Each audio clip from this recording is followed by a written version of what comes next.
Yo, yo. All right, we are back at it, I guess. No music. That's okay. We'll sing our own songs today.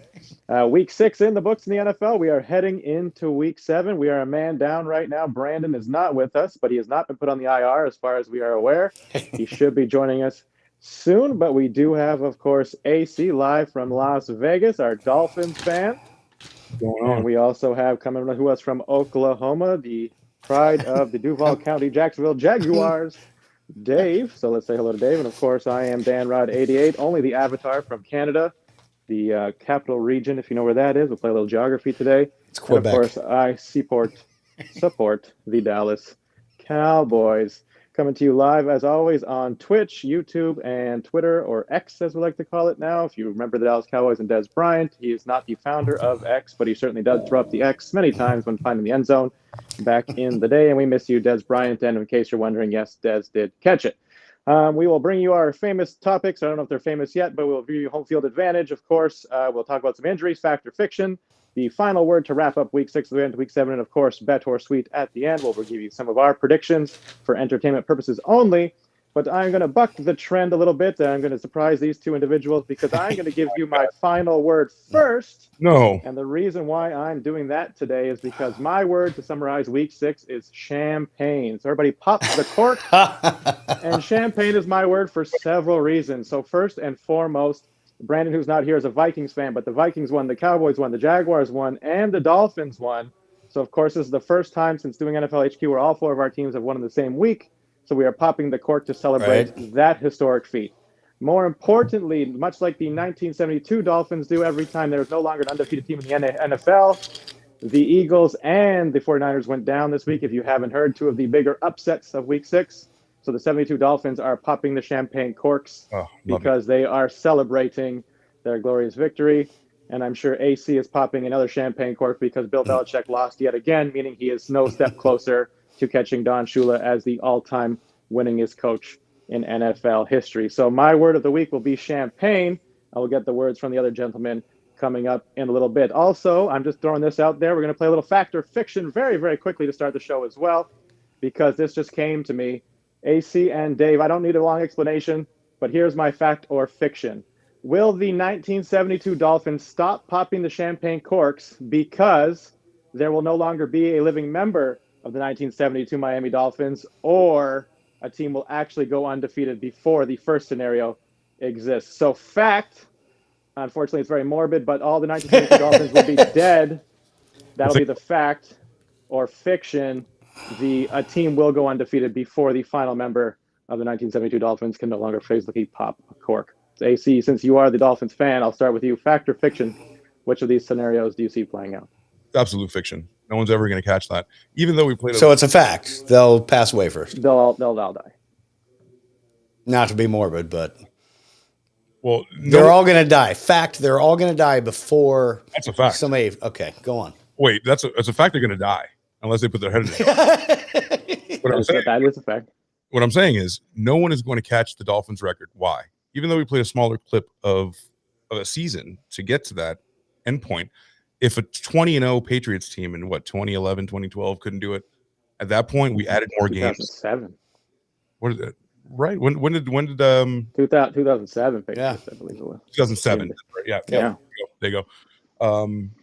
So if that team didn't do it, and that team was absolutely stacked, and you have all these games to play, it's just the parity of the league is not going to allow for that kind of a run plus the Super Bowl. I mean, the odds are astronomical. Even the best teams, even those Priest home teams couldn't do it. Those, those Indianapolis teams that we love so much that looked unstoppable juggernauts still couldn't do it. So I'm very confident that I'm going to have this until I die, and that's going to be a fact.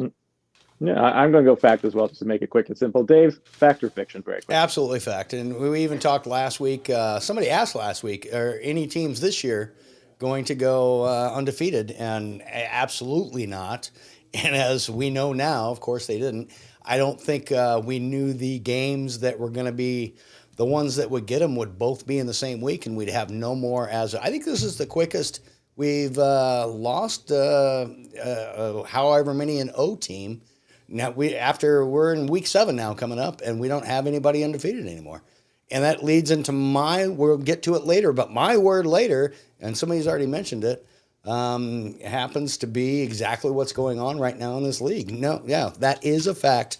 They won't, I can't say ever, because you never know what's going to happen with the league, but you're right, not in our lifetime. They're not going to Dave's beat. lifetime. Not in Dave's lifetime. Not in. Okay, I'm going to die first. You're right. And let's all give Dave credit for that big tease. He's teasing his word coming up. He didn't give us My that word, but he is teasing it. And also, it's Dave, all we right. should, AC already said it. along with my word champagne, we're going to also pop the cork because, Dave, I know you love talking about which week we are in the NFL season and how that matters and how we've lost the quarter pole because we now have 18 weeks instead of 17 weeks or how many games in the schedule. But because we have an 18-week schedule, 6 weeks in, we are officially 1/3 of the way through the season. So we celebrate you being 33.333 infinity points percent into the season. So we'll celebrate that as well today because I know that you probably love that fact as well. But with all that being said, unless anybody has anything else they want to add, Dave?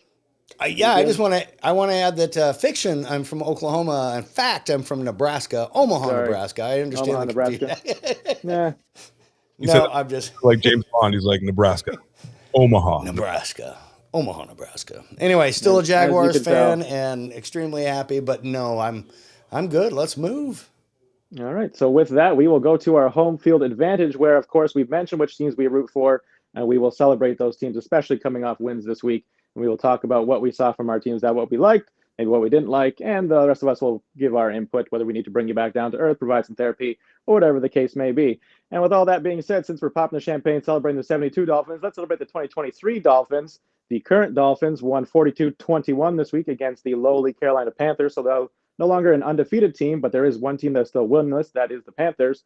And a team just to add another notch to their loss column was those Dolphins. So, AC, your Dolphins won 42-21. Talk about your Dolphins. And, of course, don't forget to mention you started out 0-14 or down 14-0, I should say. So it was nice of you to spot the Panthers 14 points and then proceed to trounce them 42-7 after that. So bad. And it's a testament to you have no idea what's going to happen from week to week because I can tell you that I absolutely wrestled with my tickets. I wrestled with that 14.5 point spread. I wrestled with, even though it was home, I knew that it felt like a trap game and it felt like something like I was too confident about it. I've been hurt before. Are you familiar with battered wife syndrome? That's kind of what I feel like with the Dolphins and choosing to be, being born where I was and choosing the regionality of my team. It has come with several, pitfalls. Namely, I'm going to get hypertension. I probably have an ulcer, things like that. We had players like Jay Fiedler, things like that. So you can imagine I'm not used to these new feelings. So when I was just telling you off during the break that I did my bets and I just didn't feel like Miami was gonna cover it. When that went down 14-0, right, and so quickly. Vegas didn't budge. And I kept looking at my app and I said to myself, oh, wow, it's 14.5. It only went down to like 11, maybe 10. And they knew for a fact, it's like, it doesn't matter how far this team gets down. It takes seconds. And it did. Tyreek Hill over the top, beautiful pass we saw against the Chargers. Same go route, just absolutely burned a sleeping Panther. Meow, meow. There was there was pretty much anything you wanted. I did bet Waddle to catch a touchdown, which he did. I felt very strongly that Waddle was going to get a touchdown this week, and he did. We really miss A-Chain, but Mostert is here to play, and we just might bring up Jeff Wilson from what I call the minor system because we might need him for the next 4 games. And I do have to give you your comeuppance, Dan. You told me that he would be out 4 weeks, A-Chain, and he definitely was. I was like, no, it's a maintenance thing. Come on. They're geniuses. They know what they're doing. It's not that at all. He is out. He's actually hurt, but nothing serious. And we expect him back. And then we get Jalen Ramsey in the next couple of weeks. So I'm really excited about what the team's going to turn into defensively. One word about the defense. It was at times atrocious. And not entirely sure what the linebackers are doing. David Long is not paying off in the way that I thought that David Long Jr. would. I have to study a little bit more tape about him in coverage, but as far as the run blocking, I don't like it. Christian Wilkins is doing his job. Bradley Chubb, we had a sighting of him. For some reason, Vic Fangio hates Cam Smith, our rookie cornerback. He decides to play Eli Apple. Eli Apple sucks. So, in conclusion, No, I was going to say just very quickly, of course, Eli Apple, if most of you remember Eli Apple, I think he was a Cincinnati Bengal and he was being burned for a touchdown. I think it was Cooper Kupp in the Super Bowl a few years ago. That was Eli Apple's last claim to fame. Yeah. And then we acquired him. I guess he's Fangio's style scheme. He fits that scheme. I don't think he fits any scheme anymore. However, Yeah, Super Bowl experience. So there's that. I saw Cam Smith for one. Sure. Yeah, he knows how to look really bad in a big game. But I mean, it was serviceable. I just want to see more Cam Smith, our first round rookie pick from last year. I think he's a specimen. I think that he needs the reps. So hopefully we get to see a little bit more of him. Proud of like Cater Kohu, and especially proud of Van Ginkel and Zach Sealer, a couple guys that came through in the defense. Those guys are really meshing. I want to see more out of Vic Fangio's defense. I think he may need more of his own players for it to like work out the way he wants. All right, and playing off my word, champagne problems. Our first Taylor Swift reference of the telecast today. Champagne problems. It sounds like what you have for Miami Dolphins. So just a little bit for those that are listening and maybe you want to get into sports gambling or things like that. A live line is basically as a game is being played now with a lot of these betting sites that are out there. Lines can change by the minute depending on the score of games. So very often, for example, the Cowboys game, I believe last night went into the half 10-10. The over-under was set at 51 points before the game started. The live line on the over-under dropped 10 points because of the inept of both offenses or the strength of both defenses. So at halftime, you could have bet on an over-under of about 41 points. You would have gotten 10 points. So what AC is saying is very likely when a team goes down by 14 points, the line could change, which means instead of the Dolphins being favored by 14, maybe they're favored by 10. Maybe they're even an underdog, and all of a sudden you can place a bet, and if they come back, win big money. But Vegas was not budging. And even though they were a 14-point favorite and spotted a team 14 points, which means if you bet on them to win by 14, they were down 28 points. They came back in a hurry. The Panthers scored their second touchdown with 8 seconds or 9 seconds to go in the first quarter. The Dolphins then scored at 11:19 and 7:07. So halfway through the second quarter, the Dolphins had already tied the game. And at the 2-minute warning, Tyreek Hill did score that 41-yard touchdown. So defenses still haven't learned how to cover Tyreek Hill. And if you want to watch one cool clip, I'm not sure how much he'll get fined for it, if he's probably already been fined or he will be fined soon. But Tyreek Hill on that touchdown did grab one of the sideline. I don't know if he's a social media person for the Dolphins. Anyways, grabbed the man's phone on the sideline and did a backflip while holding that phone. It's a pretty cool clip that's circulating the internet as it stands right now. He had that planned with him.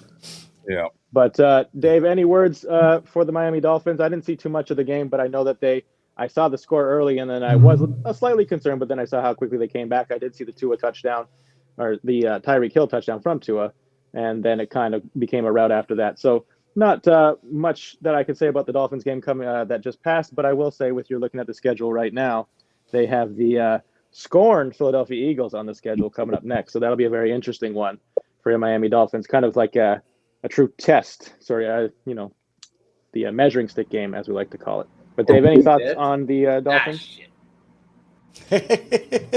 You know what I've got on the Dolphins? They look great. Congrats, AC. Your team is looking. They're one of the top premier teams in the league. I mean, they really are, which has something to do with my word, but that'll be later. Aside from like I said, the defense is not helping us out the best. However, being able to spread it around like that, I see no tight end help whatsoever. But I do like Braxton Berrios. He came through a little bit, got a crucial pass to get us deeper in there. But I think I did too high of a level, assuming that everybody had a base knowledge of sports betting. And you're right.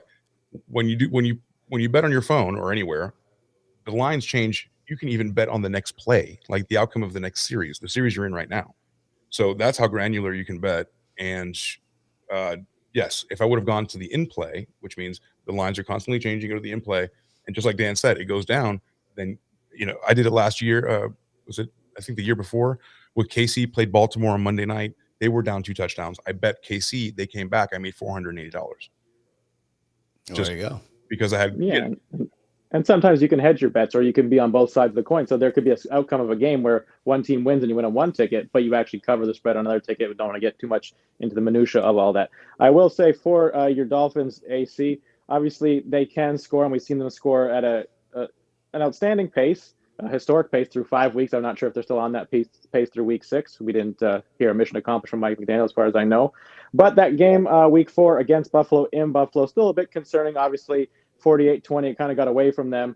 They were going back and forth score for score, but yes, you're going to need that defense, I think, coming up later in games, just to try and give your team, that impression, or that offensive impression, that they don't have to go out there and score every single time they have the ball. Because I think when they're playing more free, having more fun, they'll be more effective, I think, if they feel that pressure of having to score as opposed to, or needing to score as opposed to just going out there trying to score, which sounds stupid as I say it. I get it.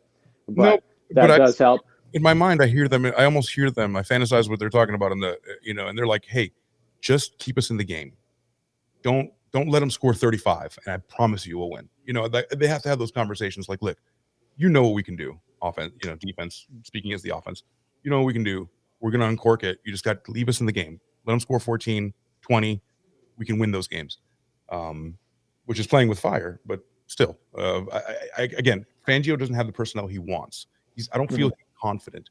Like Denver, like when he had Denver on lock, it was disgusting because he had the people he wanted. He drafted, it didn't work out, blah, blah, blah, but that defense was dominant. I feel like he needs a year of drafting, and he's kind of thrown into what we gave him. Well, one of the things you already mentioned, AC, is the speed of your team. I think you have 3 or 4 of the fastest players in the NFL, and you can tell. Something I brought up a couple weeks ago of what I noticed about them was the way they not only go straight down the field, but the way they shift back and forth and they run these side-to-side plays and just get outside that defense.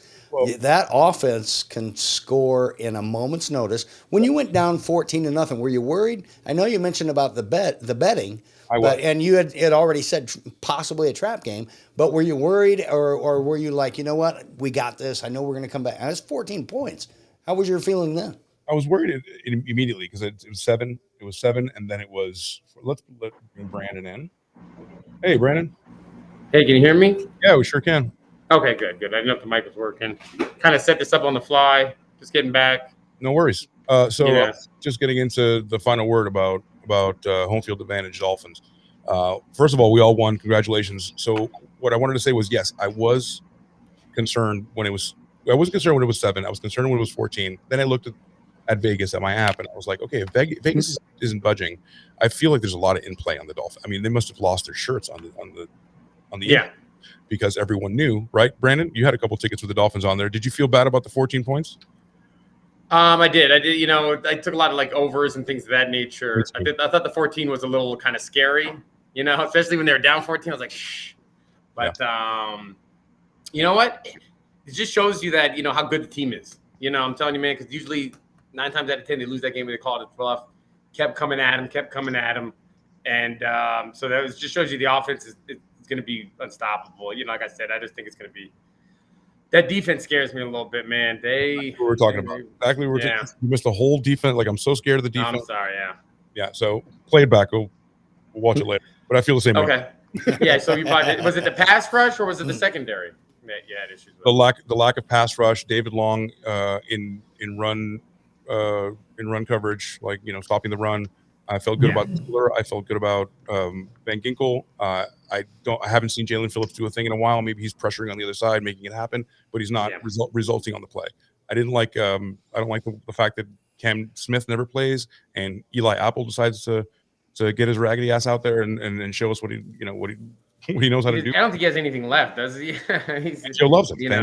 So whatever. That's basically a recap of the defense. In conclusion, I think that Fangio needs to have a draft class of his own.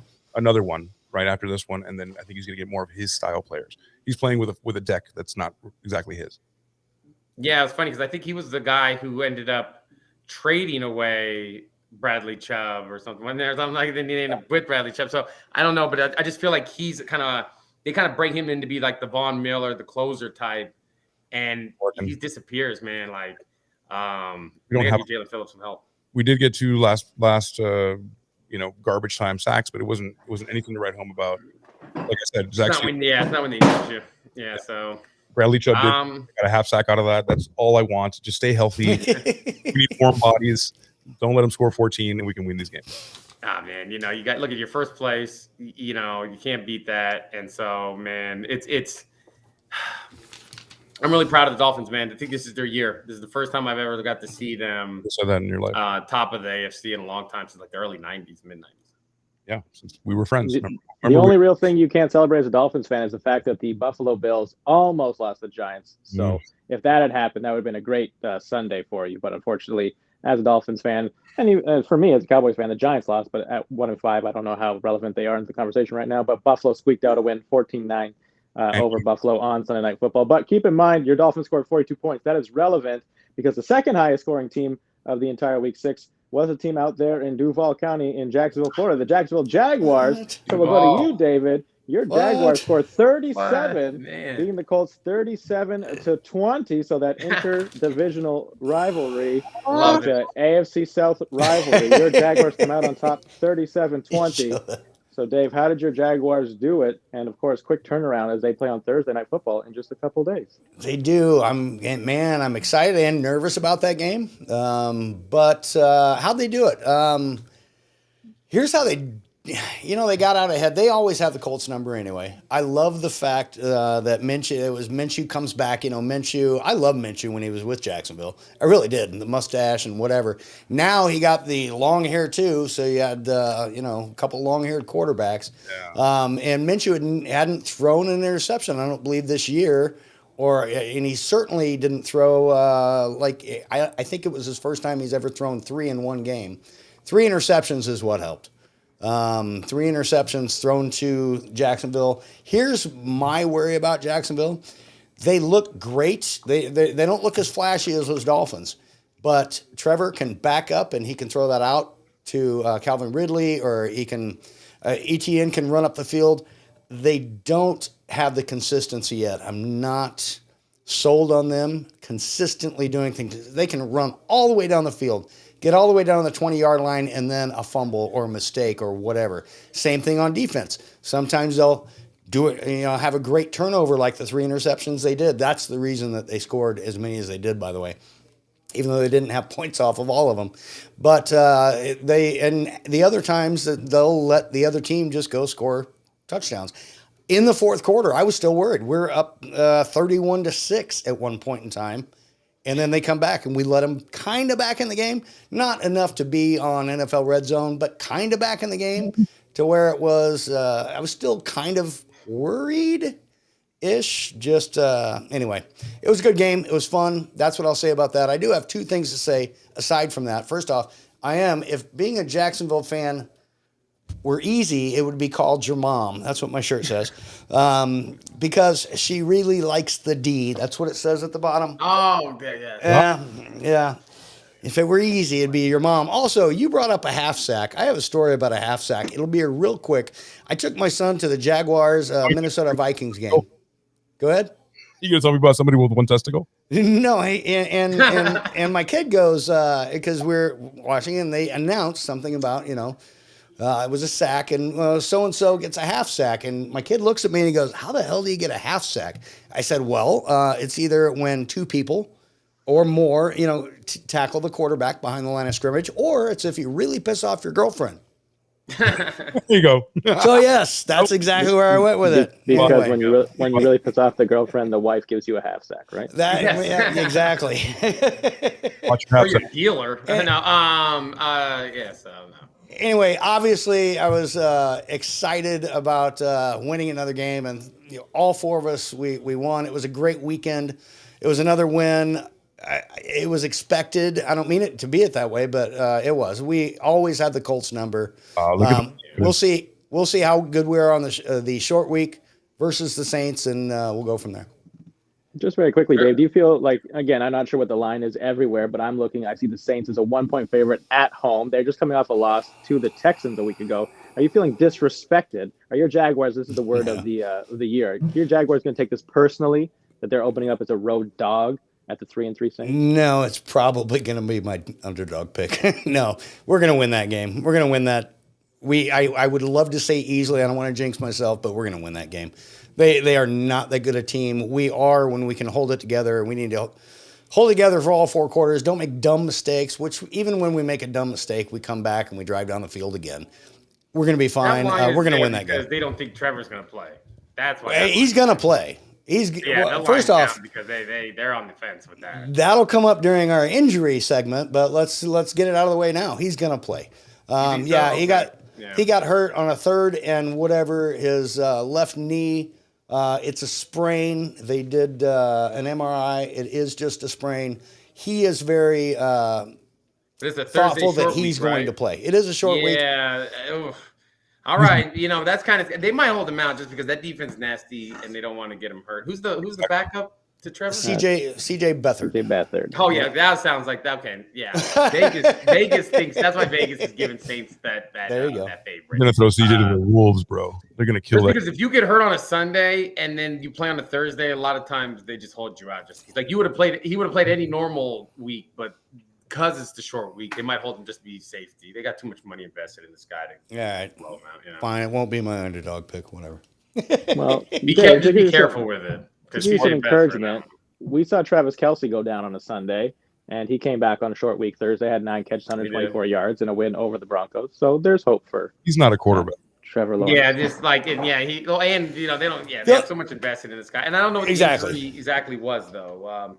They can, we can play with it. Right. MRI revealed a sprain that was not expected to be serious. Again, he was wearing a brace on it. Right after the game. I mean, it was a dumb play. I'm not saying he shouldn't have been in, but he definitely should have thrown the ball away and not. If you watch the replay, his leg does get twisted as he's going down. It's definitely a sprain, and hopefully, you're right. They might leave him out just to be safe for the rest of the year and for his career and what have you. Well, Vegas thinks he's that because they wouldn't have gave that spread if not. Right. So that's the one thing that makes me think that is that. Well, did the injury happen when the game was out of hand, or it was fourth quarter? I think there were 3 minutes left in the game or less. It was right before their final field goal. I mean, I won't say they didn't need to have him in. I'm just saying he should have thrown the ball away and not taken that sack and not taking that tackle is what happened. It's two there. It has CJ Beathard, because that Saints defense can get at him. Yeah, and then they got the Saints, and then they have Pittsburgh coming up a week later. Then they get the bye week in week 9. So hopefully you can rest up. It doesn't get any easier after the bye week, of course. The San Francisco 49ers come to town after that. Brandon or AC, the one of you jump in. I don't really have a lot to say other to Jacksonville. Then you won a divisional game. It's important after losing that one to the Texans in week 3. So just keep rolling, and we'll get to see you play. Everyone will get to see you play this Thursday against the Saints. We'll get a better look at your Jaguars in prime time. But AC or Brandon, anything to say to the Jaguars or to Dave? They look good beating up on a bad Colts team trying to Minshew, but that they do what they're supposed to do. It was good to see them get scoring again. They were struggling scoring in the offense, so just to see the punch. You know what? I think the Jaguars are. I love the thumbs up and the fireworks I just saw. That was awesome. They're winners. I'll take it. They're playing like they're separating themselves. I want to see them against the good team. I want to, when they really put, when they like the Bills game and stuff like that is when they, because they're gonna have a meet at the schedule where they're gonna separate. But that division's so bad, they're gonna have this thing wrapped up by way before Thanksgiving. Oh, you say that, but I argued they're a better division than the AFC East. We'll get to that at a different time. We'll get to that towards the end of the season. But I guess that's not saying much. Yeah, because you really don't. The Jags have no competitor to compete with. There's no second team. Yeah. Meaning Houston, but that's like, come on. Yeah, like Tennessee's going down the drain, and you just saw what the Colts are with that. Now they lose Ranford. Houston, Texans. Speaking of anyway, has the kid thrown an interception yet? Yeah, he did. He did. And then they fumbled it. I know I had money on that damn Saints. This is the craziest thing. So the Saints, who just played the Texans, riding high after the first interception of C.J. Stroud's career. However, C.J. Stroud, probably the first ever person to throw an interception and still get a first down out of it because the interception was fumbled. The Texans got the ball back, automatic first down with the change of possession and the change back. And then C.J. Stroud did lead the team down to a touchdown. Does it really count? I would have been. It does. Like it does count. My only, I got called back. This is bullshit. Well, no, he still threw the interception. If anything, give his team credit for fighting back and getting the ball back. But congratulations to both the Dolphins and the Jaguars for not only winning their games, but at least proving that offense can still be exciting and football games can still have scoring in the NFL. Because as we'll see in a little bit later on, scoring in Week 6 was definitely hard to come by. We will now go to a team that won, scoring only 19 points, and they were one of 3 teams in the NFL to win a game by only scoring 19 points. Kansas City did it on Thursday.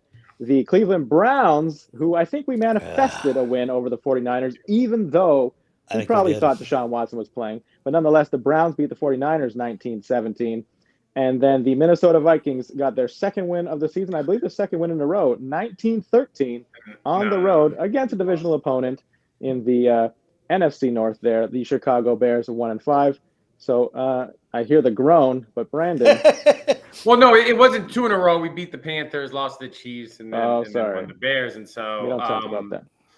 Then also, but also too, I felt like, that 72 Dolphins, Mark Morris, like anytime they popped the champagne, like, oh yeah, no more undefeateds. Get my team every time, right? Name out your mouth.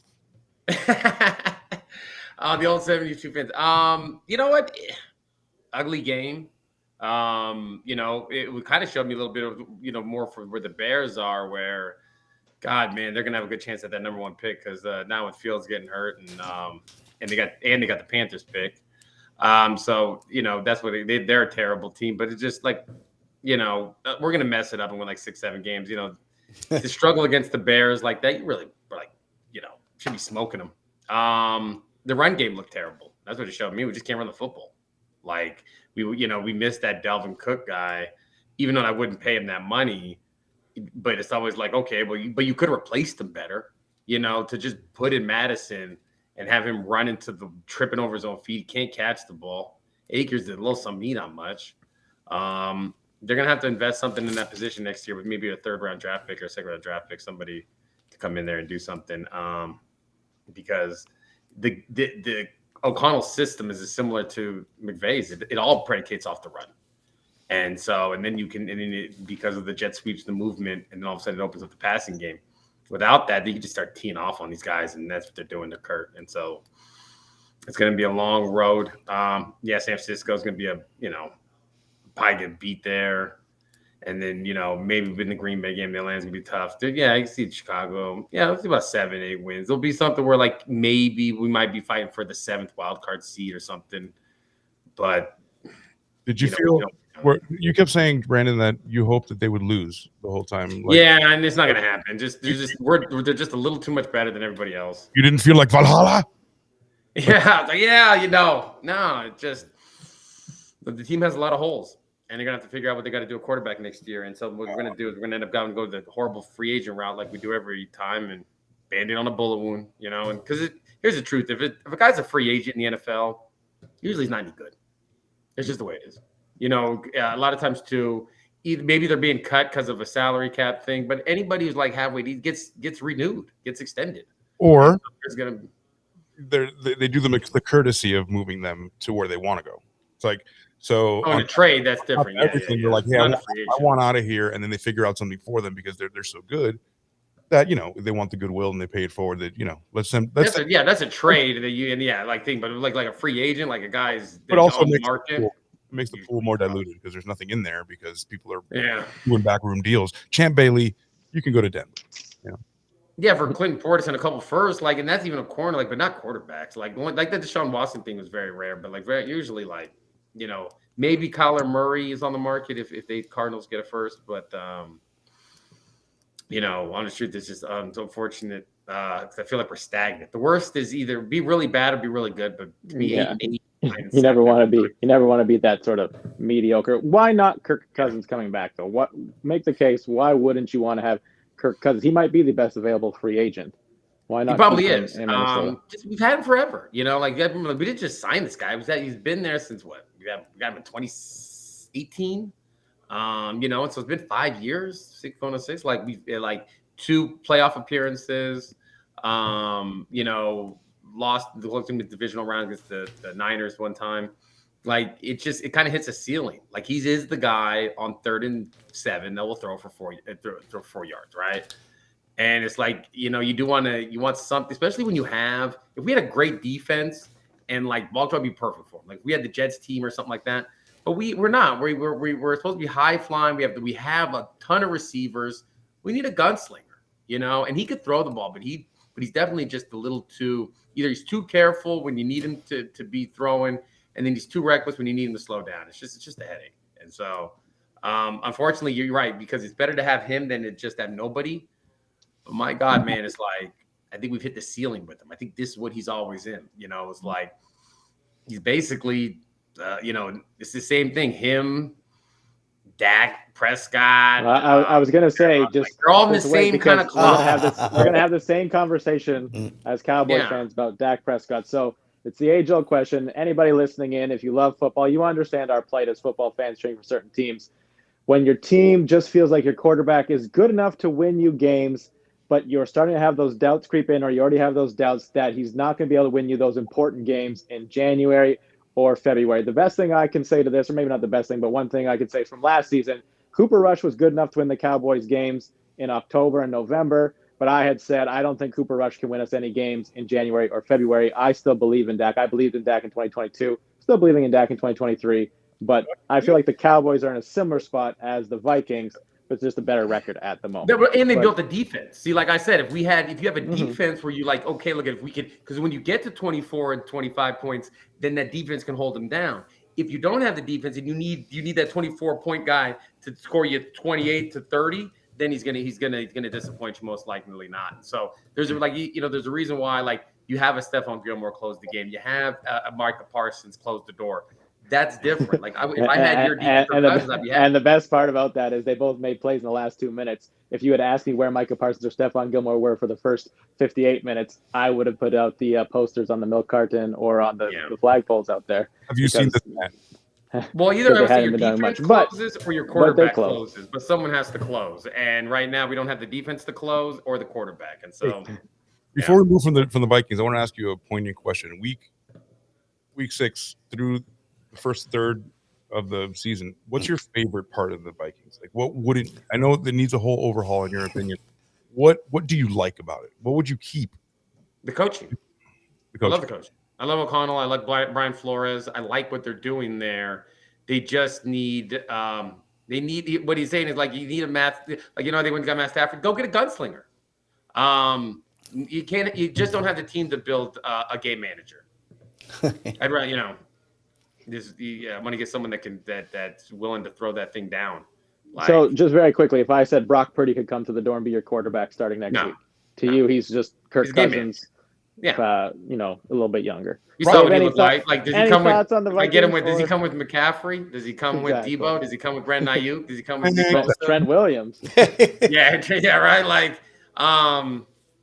but you know what? Like, I do want someone that can kind of loose. And right now, I just don't know if there's anybody out there right now. Maybe in college or something like that. But the good quarterbacks are tied into big contracts. Like, who you got when you sign them up? My friend Todd. What's up, Todd? I was going to mention that. Said cheerleaders. Todd Brandon. He was over my house for week 2. What's going on? Yes. He said, keep the cheerleaders. Hey, that's the best part of your team. That's what he said. What's the best part of your team? He said cheerleaders. Goal, just doing all, that's, I like that. Justin Jefferson, Jordan Addison, the wide receivers are great. TJ Hawkinson. Like when you got weapons like that, you just need someone. So not much. So So it doesn't need a whole overhaul. What it needs. No. You just need to change the quarterback. And you don't need to go 5 and 12 to prove that. You can do that. You can still. I mean, who would you take in the first pick? It would be a quarterback for sure. Oh fuck! Come on, Caleb Williamson's there. That's a lottery ticket, guys. That's the Bears. He's going to go to the Bears. Like anybody who gets Caleb Williamson. It's over. It changes the game. They got their guy. This guy is as like money made as I've ever seen in my life. My man. Well, Brandon, I hate to do this, and I don't want to do it live on the show, but it's probably better for the overall of the show. But if you want Caleb Williams, I'm gonna have to ask you to say his name correctly going forward. Caleb Williams. Yes, he's Williams. Caleb Williams. If he has a son, then that's Caleb Williams' son. Yes, I say so. Yeah, right. But see, the reason I think the reason you're saying it I'll wrong take the kid is from because Washington. is because you're upset because you know Caleb Williams is going to end up in your division, just not on your I team, know. and you get to face him 2 times a year. I get it. There was a But- little bit of me that wanted the Bears to win. 'Cause you're gonna There's win a little just bit enough. of me that could have wanted the Bears to win. You're going to win just enough. Here's the deal. You've won 2 games. That's awesome. You guys, seriously, you have. I mean, your opponents you've beat, they're 1-11, Yeah. but you still won 2 games. Power We rankings, just you're ranked keep playing them 25th. over and over again. We'll make it so, yes. And then we It's still 2 we wins. beat the Bears with the backup guy that's never played before. Yeah. But listen, coming from Dave, that means a lot because he's been there before. So, Oh, Brandon, yeah. for the overall dynamic of the show, and me as a Cowboys fan, who knows where the Cowboys are going to be week to week. But we kind of, at least with AC riding high with his Dolphins and Dave, riding the best years of Jacksonville's franchise history. Yep. We need someone to sort of, bring us all down to earth. And if Because that they has got to be a you Trevor this Lawrence. year. Yeah, then- you drop down to 1-15, you get the guy. Yeah. I mean, look at us. Dude. We ended up with a 5'9" Samoan lefty. All right. It's not always peaches and cream, but you do what you can. There you go. All right. All right, and so going from the Minnesota Vikings Kirk Cousins to the Dallas Cowboys version of Kirk Cousins, I kind of believe that on Monday night. So coming off the loss, the embarrassment on Sunday, the cruelest thing the NFL could have done was put the Cowboys on Monday night. So I had to wait not only a week for redemption, but then an extra day watching the game on Monday. It kind of felt weird, but it was good to see the Cowboys play and get the win. Now, I will say this, and I've had this feeling for a while, and I've kind of said this to a couple of you before, but I really do feel like the Dallas Cowboys are the NFC version of the Los Angeles Chargers, or the Chargers are the AFC version of the Dallas Cowboys. Sometimes I just feel like the parallel between these teams, I don't know if it's just the way I look at it, but, teams that have high hopes always seem to underwhelm, always seem to have star players at all the right positions, but they never perform up to par, up to task.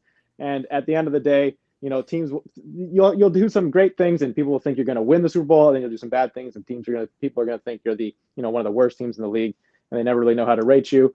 And so I feel like this 2017 victory over the Chargers was more which team wanted to lose less. And at the end of the night, it was the Cowboys that did less things to lose the game than the Chargers did to lose the game. But the Cowboys won. I was happy with it. The defense, as Brendan alluded to, Stephon Gilmore came up big late, and he made a pick, which sealed the victory. Micah Parsons, although only got a sack, and I think that was the Cowboys' only sack of the night, very late in the game. The Cowboys' defense as a totality actually had a lot of pressure on Justin Herbert. I don't have the number, but I think their pressure rate was something like 30 or 40%, close to that on snaps, so they got him off his spot, which helped. I do think Trayvon Diggs is going to be missed, has been missed. If you remember, out for the season with the ACL injury, non-contact in practice. I think that was after week 2, heading into week 3, Arizona. But I think he just provided an element in that secondary. Dan Campbell likes to play a lot of man-to-man coverage. Stephon Gilmore's still good, but I don't think he is I think it was the 2019 Defensive Player of the Year. I don't think he is still 2019 Stephon Gilmore good. And having Trayvon Diggs opposite him would help him out immensely. Deron Bland has played very well. I'm happy with Deron Bland. Of course, this was also built up as the matchup against their former OC, Kellen Moore. I thought it was funny that Kellen Moore drew up 2 very good plays to score touchdowns in the red zone. I'm sure we'll see in the highlights here a very excited Chargers fan who was very excited at that second red zone touchdown. She probably encapsulated the mood of Chargers fans everywhere in that moment. But in the end, Dak made some plays he needed to make. The read option where he pulled the ball, almost fumbled the ball, not sure if he wanted to pull the ball, and scored an 18-yard rushing touchdown was fantastic. I've always felt that Dak needs to be able to use his legs a little bit more. That was the perfect time to do so. If you heard the Spanish broadcast, the Dallas Cowboys Spanish broadcast at SoFi, and how excited they were, I was very similarly saying, not necessarily the words in Spanish, but I was very excited for Dak. And there's your Chargers fan going through all the roller coaster of emotions that was that game.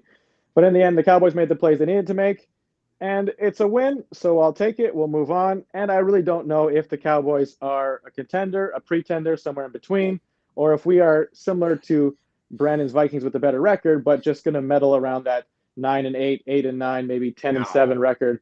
And I think the betting odds in Vegas right now, the heavy favorite is Cowboys to lose in the wild card round, which sounds about right. But I'm the internal optimist as a Cowboys fan, so I have high hopes and just get into the playoffs, right? That's all we want, and then go from there. I don't think so. I think that's going to be really good. Like, the Mike McCarthy thing at the halftime kind of scared me. That was weird. But hey, man, when you got a defense like that could get hot in the playoffs. Like that defense wins, like all this high flying stuff, that kind of streaks down.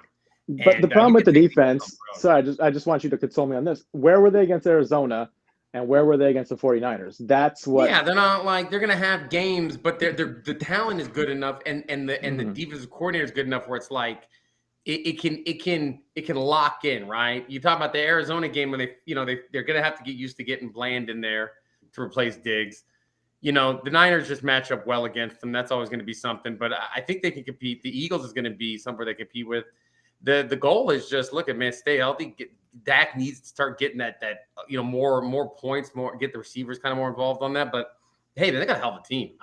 They're going to be about the third, fourth best team in the NFC around there. They're not going anywhere. It's a long season, and you know what? And I think people just kind of like knee-jerk reaction. That beat down to San Francisco is going to be something. But they're going to be one of those teams that if they get hot, they have the talent to get in there and kill it. I'm a big believer in boys. And I appreciate that. And it was nice to see CeeDee Lamb get on track. He had 117 yards on 7 for 7. The one thing the Cowboys haven't done well is target the tight ends. So we're hoping that that'll improve. Because remember with Kellen Moore was great at targeting the tight ends. We missed Dalton Schultz for sure. And we probably missed Kellen Moore's play calling in the red zone.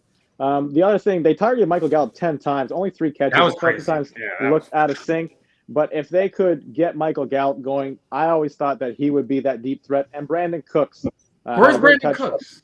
He had a touchdown catch. That was good. He had a couple good plays.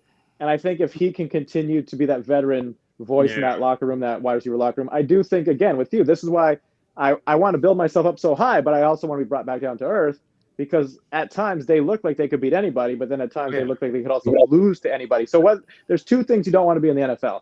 That middle-of-the-road team that's not good enough to win, but not bad enough to get better players or better draft picks or blow it all up and rebuild, or the NFL team that can look like they can beat anybody but lose to anybody in every week, and you don't know which team is going to show up. But I digress. The New York Giants won 2 Super Bowls like that. Like that's the thing. Like once you get in that dance, like every that 14-3 team gets knocked out in the divisional round sometimes. Yeah, you can argue Eli Manning. Eli Manning probably made a Hall of Fame career. And the pass rush. I'm just telling you, these teams that have that killer pass rush, man, and they get hot in those playoffs. It happened to Denver when they were with that Peyton Manning year, and it was like, oh, they look terrible and stuff. But then you get that. Once you have that elite pass rusher and that defense back there, you can get hot for 2 or 3 games. And they have the quarterback that can do it. I don't know whether they will, but they're going to be in the mix all year long. There's nobody that would be afraid of the Dallas Cowboys. Just timestamp it right here, just between week 6 and week 7. Brandon guarantees that my Cowboys will win the Super Bowl. And when they do, he will be the first one. I don't know when. No. So I think the Niners. Well, then why are we playing for it? If we're not going to win, why are we playing it for? Let's stay here for a moment. Let's talk about how you get to the NFC Championship game. They haven't been there in 20-something years. Let's talk about Justin Herbert for a moment. I want to have a couple questions. Yeah. Now that we're on there, let's look at the other side of the ball. Justin Herbert throws a game-ending INT, has a 27-27 career record. Now, do we feel like this guy's more flashy? Like I fell for it. I wanted him instead of Tua, and now I'm being proved wrong little by little. It's definitely chipping away from me because the more I see him do things like that, the more Josh Allen-y he feels, like emotional, like he's not really he hasn't played football his whole life. He played football later in his life. You can almost I don't know why I can tell that, but I feel like it feels mechanical. Is he more flash? Where's the substance? And do we think he's gonna end up with a winning record? Well, Dave, why don't you answer this question because your Jaguars last year in the playoffs faced Justin Herbert. Your Jaguars were down big, and they had one of the more historical comebacks in playoff history. So you've kind of seen this trend, and it's I don't have it in front of me, but I've heard about it for the last couple of days. Justin Herbert, first 3 quarters versus 4th quarter Justin Herbert. But, Dave, you saw it really good firsthand against your Jaguars. What did you think of Justin Herbert in that playoff game? In the first half, he was awesome. Justin Herbert is a Chargers quarterback. I mean, he's a Phillip Rivers. I mean, they can win. They're going to win a bunch of games. They're going to make the playoffs potentially. But he's a Chargers quarterback. The Chargers know how to lose important games. It's as simple as that. And honestly, they're going to be the Chargers. Same as the Vikings are going to be the Vikings in a lot of ways. I mean, you guys were both talking about your quarterbacks, and Dak Prescott Let's be real, Kirk Cousins, those are very similar. But I mean, you can think back to Brad Johnson. And they're all similar quarterbacks. Herbert's a similar quarterback. I don't want him on my team. You can't include Super Bowl winning quarterbacks in this discussion, Dave. Well, you know what? But they aren't they? You're right. Hey, hello. You're right on that. But anyway, you know what? I don't know. The Chargers are the Chargers. Simple as that. The hard part for me with Justin Herbert is, I think they've switched his offense coordinator 3 times already, if not at least twice. Right. So it's hard to keep learning offenses. If you remember, Tom Brady basically had that offense with him, and it's almost his offense when he took it to Tampa Bay and kind of changed what they did to suit him. It's funny. I just think, like Dave's saying, the Chargers are the Chargers. Something is holding them back, and there is something to be said about how he plays in the fourth quarter or in clutch moments versus the first 3 quarters. There was a couple times where he had very open throws to Keenan Allen, and he missed them twice, and those could have been big gains, if not touchdowns. So as a Cowboys fan, I was all about it. Was it a matter of he was pressured? He was playing with a broken index finger on his non-throwing hand. I don't know how much that concerned him. But I think with Justin Herbert, he just looks the part, right? When you think of a quarterback, you think of this tall, 1,000%, blonde flowing hair, if you want to remember the Titan style quarterback. Yeah. Mm-hmm. So he looks like the quarterback that would play a quarterback in the movie version of Justin Herbert, the movie, right? Herbert, the movie. So he could do that, actually. There's that. But he is a Chargers quarterback. Brandon was talking about he wants a gunslinger. So Brandon, I do ask you, if you could have Justin Herbert, is he the gunslinger you think you could use? Just dropping a heartbeat, man. Like, you love it. The sad part is he is a Charger, and he might have that Charger curse. Got that Charger stank on him. It could be Dan Fouts, Phillip Rivers, Drew Brees, Stan Humphries, Doug Flutie. They just find a way to lose games that they shouldn't, and Brandon Staley's not helping.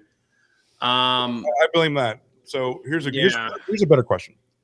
I only bring up my quarterback because he went 5-6, right? And then 2. Mm-hmm. So what happens if it's reversed? Does Tua forever? Does Tua have the years that he's had and the consistency and the accuracy and all that in San Diego, LA? No, I don't think so at all. And I think we would have ruined Justin Herbert coming here. He's not the prototypical quarterback that we need for the offense that we run. Now I am eating crow. I have egg on my face, whatever you want to call it. Like I'm happy with the outcome because I see what happened. You don't get Mike McDaniels. You probably keep Flores there. That changes the dynamics of it. And speaking of Mike McDaniel, who knows? He might have created an offense that Justin Herbert thrives in. A lot of times you're a byproduct of, the system around you, and this is why the question will always be debated. And especially more recently, did Tom Brady and Bill Belichick, who was the mastermind there, or who helped whom more in that situation? It's funny when you think of Justin Herbert, the first name that kind of came to my mind in terms of maybe he's not in the right situation, someone like a Ryan Tannehill. Being from your Dolphins, he was a high draft pick, was struggling in Miami, went to a Tennessee team, and although the last year and a half have not looked good, and he might not even playing due to injury, but other reasons, he might be done as a quarterback in Tennessee. He thrived for a little bit in Tennessee. Now, their philosophy was much different. They surrounded him with a great runner and built a great defense around him and asked him just to sort of, manage games maybe. But he replaced a high draft pick in Marcus Mariota. So maybe Justin Herbert is this candidate for this quarterback carousel. But I think if you're the Chargers, you cannot let him leave the building. They've obviously signed him to a big contract. And you just have to find a way to build a team around him that can perform well. Better coaching, drafting. The honest truth is they should have probably fired Staley last year, and they probably could have got themselves Peyton, right? Sean Payton. I think Sean Payton would have been a better fit for them than he would have been the Broncos, right? And so now it's just like they're going to probably the finals are so cheap, and so they're probably not going to spend much money on a coach. They're going to get some as young assistant like they did with Staley, and pay him like 2 cents to the dollar, and then that's what the Chargers' problem is. They never want to spend the money on coaching. So whether it's Andy Lynn or Bobby Ross, they had got a lot of years. It just never seemed like they can come together. And then on top of that, they have no home field advantage. Right. When you move the team out of San Diego, there's no such thing as an LA Charger fan. So they have you just stole it from him. Dude, that never works out. I feel like the fandom is kind of split with the Giants and Jets, and then and then the Meadowlands versus SoFi and all that kind of stuff. But the last point about that before we move on, when it comes to scheme, also the motion that we're doing this year, that the Dolphins are doing, and they're bringing Tyreek around, and he's at full speed by the time he hits the line of scrimmage, that's game breaking, and that's pure personnel awareness and what kind of people you have around you and what kind of people you need to execute with the plays that you need, because they're breaking the NFL. But if they didn't have the right guy, or if Justin Herbert was 0.2 seconds too late, that's a pick six, because Mike White did that on his first pass last game, and if he's too late, that's going to happen. Thumbs up. Your offense right now reminds me of back in the day, the run and shoot with Warren Moon and the Houston Oilers. Oh yeah. I mean, it's that clean and that quick. Dynamic, yeah. It's that quick. That's what, and Tua fits into that. Tua fits into that perfect. If it reminds me he more can of stay healthy. It reminds me of the St. Louis one than the Red Shoot. They were throwing more receivers out there. This one, the speed, even at the running back position, they don't just throw it 100 times. They're able to give it to those backs, and those guys pick up chunks of yards. But the run and shoot, they didn't ever run the ball as much. But the point is that they find out the people that they have, they find out their shortcomings, and they examine it, and they find out what they can't do, and then they put the people around them that can assist them in doing what they need to do. And I also think it's opposite. Like sometimes he has such a good arm, Herbert, that they end up passing too much, not running, and then also too when you're always playing from behind because that defense gives up chunks. And then so all of a sudden now he's the mentality of run, throw, got to score, got to go. And then his coach even takes it to another level by going on 4-on-4 downs. And so they're always like even the game starts, they're panicking, trying to, and maybe if you gave him something of a running game and give it to him, not put it all on his shoulders, you slow that down. They traded away Cam Akers, right? Cam Akers was on the Rams, other LA team. Oh, my apologies. Yeah, they had Melvin Gordon. They have Austin Eckler, and he's a hell of a back, but they just don't use him, I think, enough times. And you know what? It's always those things where it's like. And this is why the Chargers and the Cowboys are similar, because Austin Eckler made his way being a pass catching back who ended up getting the full complement of duties, and he has scored a lot of touchdowns. He's been very efficient, and in fantasy football, he's probably one of the top picks. It was enough to beat me this week. They made Tony Pollard the bell cow, but Tony Pollard sometimes, to me, it looks like he's struggling between the tackles and having to carry the rock more consistently. I feel like he's not necessarily lost a step, but he's just not the Tony Pollard we saw a year ago when he maybe had less carries and was more of a change of pace when Zeke was in there, tiring out linemen or linebackers from time to time. But I think the Cowboys drafted their defense very well, where San Diego did a lot of free agent signings. And also LA, just like the defense didn't show up. I mean, that's an expensive bad defense. That's the worst. Like if you're gonna be bad, rookies, young guys are learning. You're paying a ton of money to be that bad. Whether it's Bosa, Mack, Darwin James, Asante Samuel Jr. Yeah, like it's just like they got guys. Yeah, they have names on that defense, right? There are plenty of defenses you can't name. They should be like Cleveland's defense, and they're like terrible. I think we all want to sign up for Cleveland defense.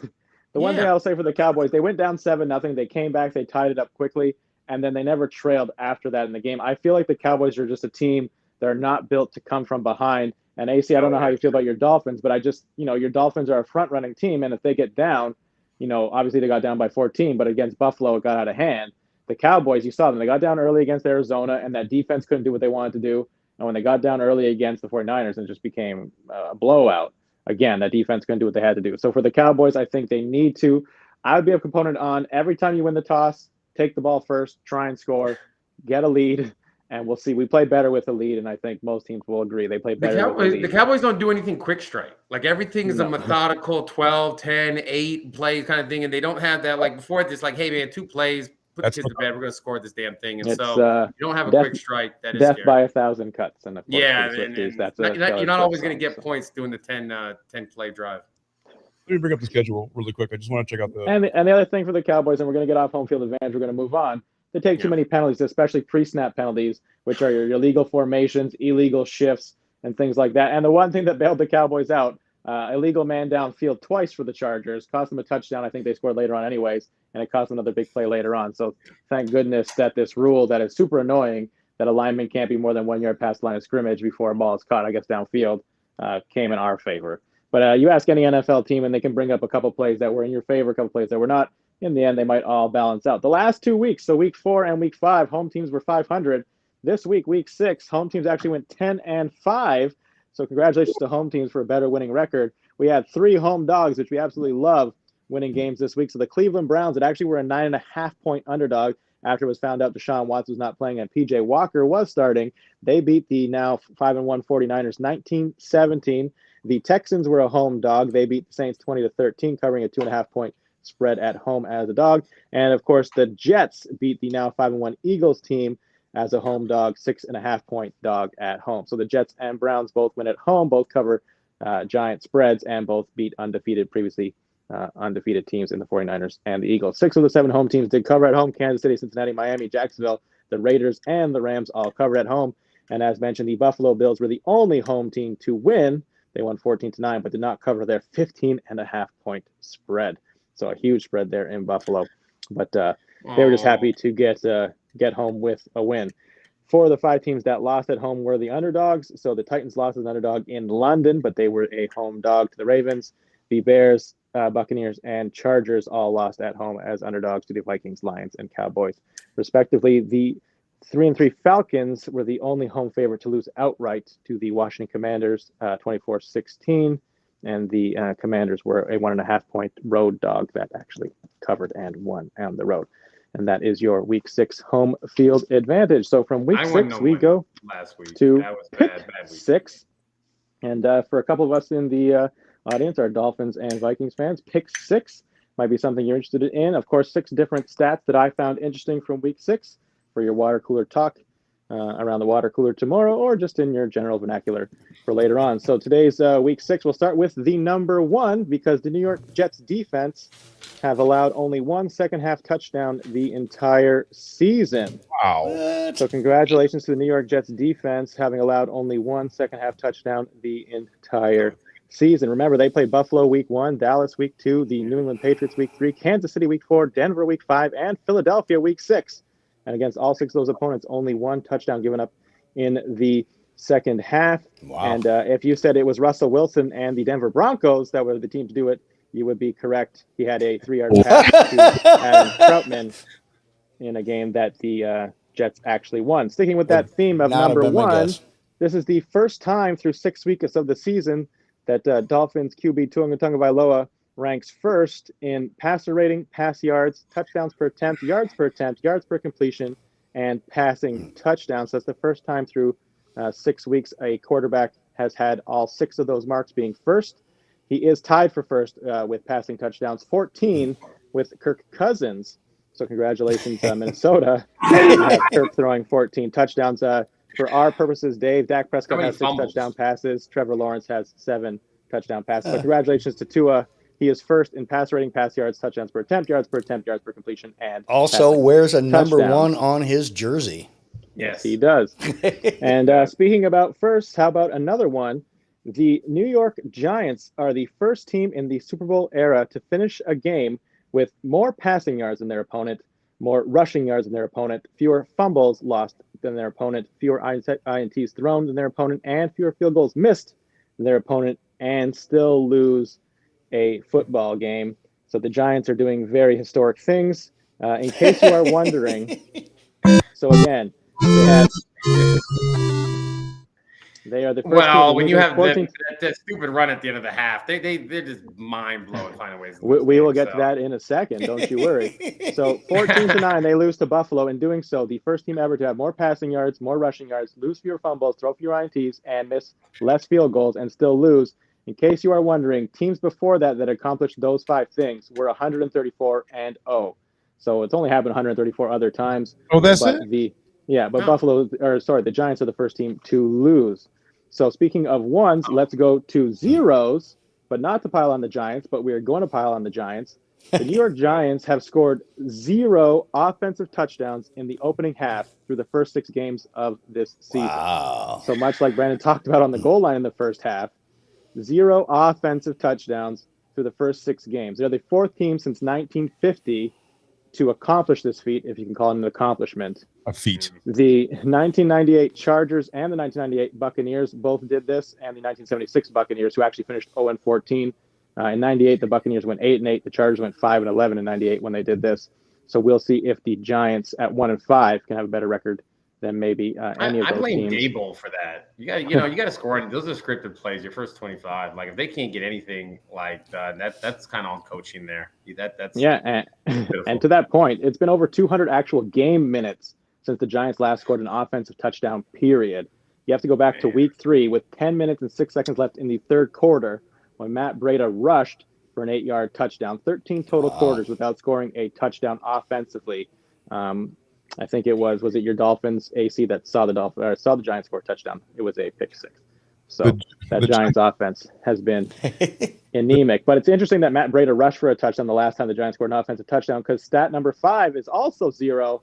Sorry, Brandon, but your Minnesota Vikings have scored 0 rushing touchdowns through 6 games this year. The last time a team went this many games without a rushing touchdown was the 2017 Miami Dolphins, who did not score a rush touchdown until their 9th game that season. So AC, go back. I'm assuming that was a 6-10 team. AC, go back in the recesses of your memory. Do you know who scored the first rushing touchdown for the Dolphins in 2017? Week 9 against the Carolina Panthers. Taney. Give me a moment. 2017 would put us in. Devontae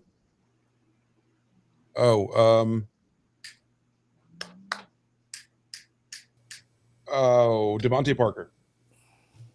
Kenyon Drake, 66-yard TD run in the third quarter. He made the game 31-14 at the time. They lost 45-21 to the Panthers. That was Christian McCaffrey's rookie season, and he had a receiving and rushing touchdown in that game.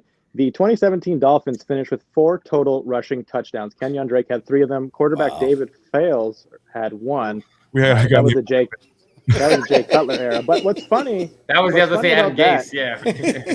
But what's funny about that in 2017 is they were tied for the worst rushing total team rushing touchdowns with the Seattle Seahawks, who also only scored 4 rushing touchdowns in 2017. Because sometimes when I see these stats, I do a deep dive and I find things that are absolutely irrelevant, but I find them fascinating. Seattle had 4 rushing touchdowns. Russell Wilson had 3 of those. The Denver Broncos would kill for 3 Russell Wilson touchdowns right now. J.D. McKissick had the other one. What's interesting is the Vikings have 0 touchdowns. Again, the first team to do this since the 2017 Dolphins. The 2023 Dolphins already have Devon Achane with 5. Raheem Mostert has 9 rushing touchdowns. He had 3 rushing touchdowns in 1 week, which means he totaled Kenyon Drake's entire output of 2017 in 1 week. And as a team, the Dolphins have rushed for 15 touchdowns already this season. Minnesota has 0. Jacksonville has 7. The Dallas Cowboys have 5. Dak Prescott had the last one that we saw yesterday. And then finally, with all the 1s and 0s, let's go to a much bigger number, 13,629. Of course, that is the career receiving yards for one Quintoris Lopez. You know him as Julio Jones Jr., which is the most receiving yards by any active NFL player, because if you haven't heard, Julio Jones has signed with the Philadelphia Eagles as of today. He joins A.J. Brown, who he was a teammate with back in 2021 with the Tennessee Titans. He is a 7-time Pro Bowler, and he currently is the active leader in receiving yards at 13,629. They are 1,955 more yards than second on that list, who is DeAndre Hopkins, who actually plays for Tennessee now. We're not sure whose quarterback's going to be. AC, Brandon, Dave, we all know that Jerry Rice has almost every single receiving record known to man. Jerry Rice is the greatest receiver we have ever seen play the game of football. Julio Jones, 13,629 yards, ranked 16th all-time. How many yards, roughly, is he behind Jerry Rice's all-time record? AC, I'll start with you. All-time, I'm thinking like 10,000. Brandon says 10,000. Dave? I'm going to go with about half that, about 4,800. 4,800. AC? So you're saying that it was 15,000, and how many does Jerry have for his career? I didn't tell you how many Jerry had. I'm saying how many behind Jerry is Julio Jones. Behind Jerry, Julio Jones. 13,629 for Julio. How many behind Jerry Rice? I'm going to say he is 6,100 yards away. 61. So Brandon is the closest, although if we're playing Price is Right rules, he'd be over. He'd be the closest of going over. So Jerry Rice has 22,845 yards. That is 9,266 more yards than Julio Jones. Only Jerry Rice has like 5,000 more yards than the second closest person. And that's with Randy, I think, right? Larry Fitzgerald, actually. Jared's No, okay. it's- Yeah. But Yeah. so those are your stats. Whether it's 0 touchdowns for the Minnesota Vikings, 0 offensive touchdowns in the first half for the New York Football Giants, all the first that Tua has as a passer, all the first the Giants accomplished in losing a game, or of course the 1 touchdown the Jets defense has given up in the second half. So if the Jets and the Giants played, I don't know what that's going to be, or the 13,629 yards of Julio Jones. Those are your 6 pick 6 stats for week 6. Give it up for Dan Raw. He does a good job. Yeah. Good job. Very. It had some a little bit of positive, but some bad stuff with the. Well, I will interject. Right. Somebody Yeah, missed. I'm not sure if you went over this, but I just want to say that year to date, season to date, Tyreek Hill has 42 receptions for 814 yards, 6 TDs, and an average of 19.4 yards per catch. Oh man, 33.3% through the season, by the way. Right. Which since we're into numbers, he called it that he wants to break Megatron's record of 2194, I believe, and that's what he wants to do, and he's on pace to shatter it. There you go. They just, you know what? Because they have so many weapons, but man, he can. I mean, if he was just like the only guy they would feed, like because Calvin Johnson got that because he was the only guy. Like Nate Burleson wasn't getting much throws. Well, everybody else. He was like Tyreek has to share this with Waddle, and apparently not. Yeah, but if they're going to score 40, 50 points a game, then that's fine. Yeah, whatever. Rushing touchdowns. Yeah. We also have the most rushing touchdowns. I know. Shut up! Quit bragging. Just keep it coming. I love it. I got like the second or third. Yeah. You said a very interesting thing there. You said shatter, and the only reason we bring up shatter is because that's the perfect way to segue from what we were talking about to what we're now going to talk about, which are catastrophic injuries or just injuries heading into week 7 of the NFL. So there's a couple injuries of note to quarterbacks. So Josh Allen has some x-rays. He's having some right shoulder issues. Doesn't think that there's anything concerning. We'll probably see Josh Allen this week, but he is someone to keep an eye on. Justin Fields was ruled out of his game this week against the Vikings. He dislocated, I believe, his throwing thumb, his right thumb. And Matt Eberflus told reporters Fields' x-ray did not show a break, although he will likely miss week 7. So keep that in mind when looking at the Chicago Bears. Trevor Lawrence, as mentioned, there is some concern with his knee after that sack late in the fourth quarter against the Colts. He is day-to-day, and I think the reason why he is more concerning is the fact that he has that short week playing in just 2 days' time. Jimmy Garoppolo also could not finish the revenge game of the old Patriots versus the new Patriots, or the Las Vegas Raiders versus the Patriots. So Jimmy Garoppolo and Brian Hoyer both getting a kick at the can there against former coach Bill Belichick. He left the game, and he was having some issues that the fact that he actually got taken to a hospital during the game. It was a back injury that knocked him out. They're saying that it's not as bad as expected, and he should his availability for the next week is still uncertain. And then you have Baker Mayfield, as per head coach Todd Bowles. Baker Mayfield had a contusion on his left hand after Sunday's game versus the Lions. His x-rays were negative, so we're not sure. And then it comes to the Tennessee Titans, the potential example for Justin Herbert in the future. But over in London, so Matt Milano ended his season in London last week. Probably had to come back. We talked about on that flight with a broken leg. Ryan Tannehill dealing with a ankle sprain, similar to one that kept him out of 2 games last year. They're on the bye this week, so don't worry about the Titans and Tannehill this week, but we'll see what happens. And the thing is with Tannehill, I don't know if the Titans have an answer at quarterback behind him. They have Malik Willis, who they drafted 2 years ago. They have what about Will Levis? Will Levis, the rookie this year. Terrible. So we will see. Not on the most injury reports, but obviously someone that we need to talk about, Anthony Richardson, who had that AC injury to his throwing shoulder. So not the injury that AC caused him, the AC joint in his shoulder, which he has, I think, sprained. So there's talk. Jim Irsay, the owner, came out and said he might require surgery or might choose to have surgery and could be out for the entire season.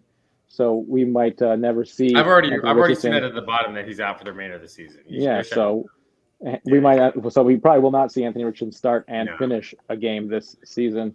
Other than that, because quarterbacks are always on the forefront, David Montgomery for the Detroit Lions got hurt. X-rays were negative on his ribs, but he might be out. And Jahmyr Gibbs might be returning this week, so the Lions have some question marks at the running back position. Kyron Williams and Ronnie Rivers, 2 running backs for the Rams. Williams injured his ankle delivered positive news Monday. Williams is only an ankle sprain. So again, with all these ankle sprains, we're not sure how long it's going to last. But of course, the big injury news came from the San Francisco 49ers. Christian McCaffrey, Deebo Samuel, Trent Williams all left the game with injury. McCaffrey and Samuel, so oblique and shoulder injuries respectively, were ruled out of that game. Trent Williams did come back. But obviously, we love talking about our home teams. We don't dive too much into the other games in the NFL, but that was one that was definitely a shocker in terms of the score, the result, especially knowing who wasn't playing on the other side. But you lose your biggest weapons in Deebo and Christian McCaffrey. And it was just not a good day for San Francisco. Very pedestrian overall. Read the caption. It's one of those weeks, literally catastrophic injury, like across the board. Josh Allen, most of the quarterbacks. I mean, there are some nothing that had to, like it says, like, ouch, we're gonna skip that replay. Nothing to skip here. It wasn't nothing that was horrific, but dude, it was impactful. A lot of people may not play. Catastrophic, not from an overall, like the injury was catastrophic, just your team. The people that were injured, right, could be catastrophic for their hopes, especially for these teams contending 33.33% through the season. So. Exactly. I think a catastrophic injury is whatever Deshaun Watson claims he keeps having. They've already said he can come back. So $230 million guaranteed. He has to come back. No question about that. Yeah, so that's always my thing is like, what is he doing? What games is he playing? Because they cleared him 2 weeks ago. And then he sat the other game and they said, okay. And then they sat this game, like he didn't want to play against the Niners. And it's like, if he doesn't come back, it's like, hey, what are we doing here? They can't do anything. The money's guaranteed, and yeah, it's dead money every time he's not doing something. Exactly. And it's like, and they're running out PJ Walker to get his head sprung. That's kind of that's the injury thing where I'm like, why aren't you back yet? It ain't that bad. You've already been it's not like PJ Walker was the answer for the Cleveland Browns. You saw what that defense can do. And, you're hoping Deshaun Watson can return to that form he had. Was it $230 million? He better, or it's going to be the worst contract signing of all time because it's fully guaranteed. You can't. It's not like Russell where it's horrible, but then you get off in a couple years. Like this, you're stuck with this guy. I don't know. That injury could be something where, and it's not the injury itself; it's just his attitude towards it, right? Like it's like just very nonchalantly not playing, and so when he does have any kind of injury, he's not just not tempted because for him, why? Well, I guess the first thing that came to my mind, we're talking about it now, and I haven't really thought about this earlier, but it kind of seems like Kawhi Leonard and what he's kind of done in the NBA, where Kawhi Leonard was cleared and he would just he knows his body, right? And so for Deshaun Watson, he knows his body, and if he feels like he's going to go out there and put his team in a position where he cannot be effective, or maybe it's hampering him more than the team believes it would, or something. Again, like you mentioned, the money is guaranteed. And he's just not going to – he's shown an unwillingness to go out there and do that. Now, I have heard it's a rotator cuff injury. So, again, on his throwing shoulder, could be messing with mechanics and things. But it could be. And he doesn't want to look bad out there. And the second second injury that I noticed that was huge and people probably don't notice is Philadelphia Eagles, Lance Johnson, man. When he doesn't play, that team looks different. Is he definitely out next week? And I don't know if he's out. He looked like he's coming back. I've got to see how he hampers through. I don't, it's always – but it's just when I saw him go down, I was like, oh man. Julio Jones isn't going to be up to speed for next week either. I asked for they bring, but he's not going to do anything. He's going to be the fourth or fifth straight. He's done. He's 34. He's just an insurance policy. Yeah, like he was didn't tapped in Tampa. He was tapped in Tennessee. Yeah. He remember when they were. It's like when they used to bring T.O. in for the play with the Bengals. Yeah. Lane Johnson is a lateral ankle sprain. So again, these ankle sprains are getting really tricky in the NFL because guys are missing a week, 2 weeks. Those high ankle sprains now are becoming the buzzword when it comes to injuries because that high ankle sprain can keep you out 3, 4, 5 weeks. So, and I believe I read it's not season ending, but what it does, it takes away that Philly push thing they do. It hampers that. And then throughout the history, whether it was Foles or Wentz or anybody back there, they have a losing record, I think, or something very low when he's not playing.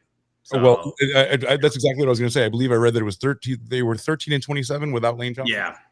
And so, it changes the whole way they got to play that game. And you kind of saw yesterday when he went out and they just couldn't get anything going. And so you can have all the weapons in the world, but if you got nobody to protect, good luck to you. Here's a live feed of their fans right now, the Philly fans. They said, "Oh, but we're bringing Julio Jones, the ghost of Julio Jones." How did they sign Julio Jones through a seance? Like, ooh. It's like I'll just say this: with the Eagles, having a losing record without Lane Johnson, they have the Miami Dolphins next on their schedule.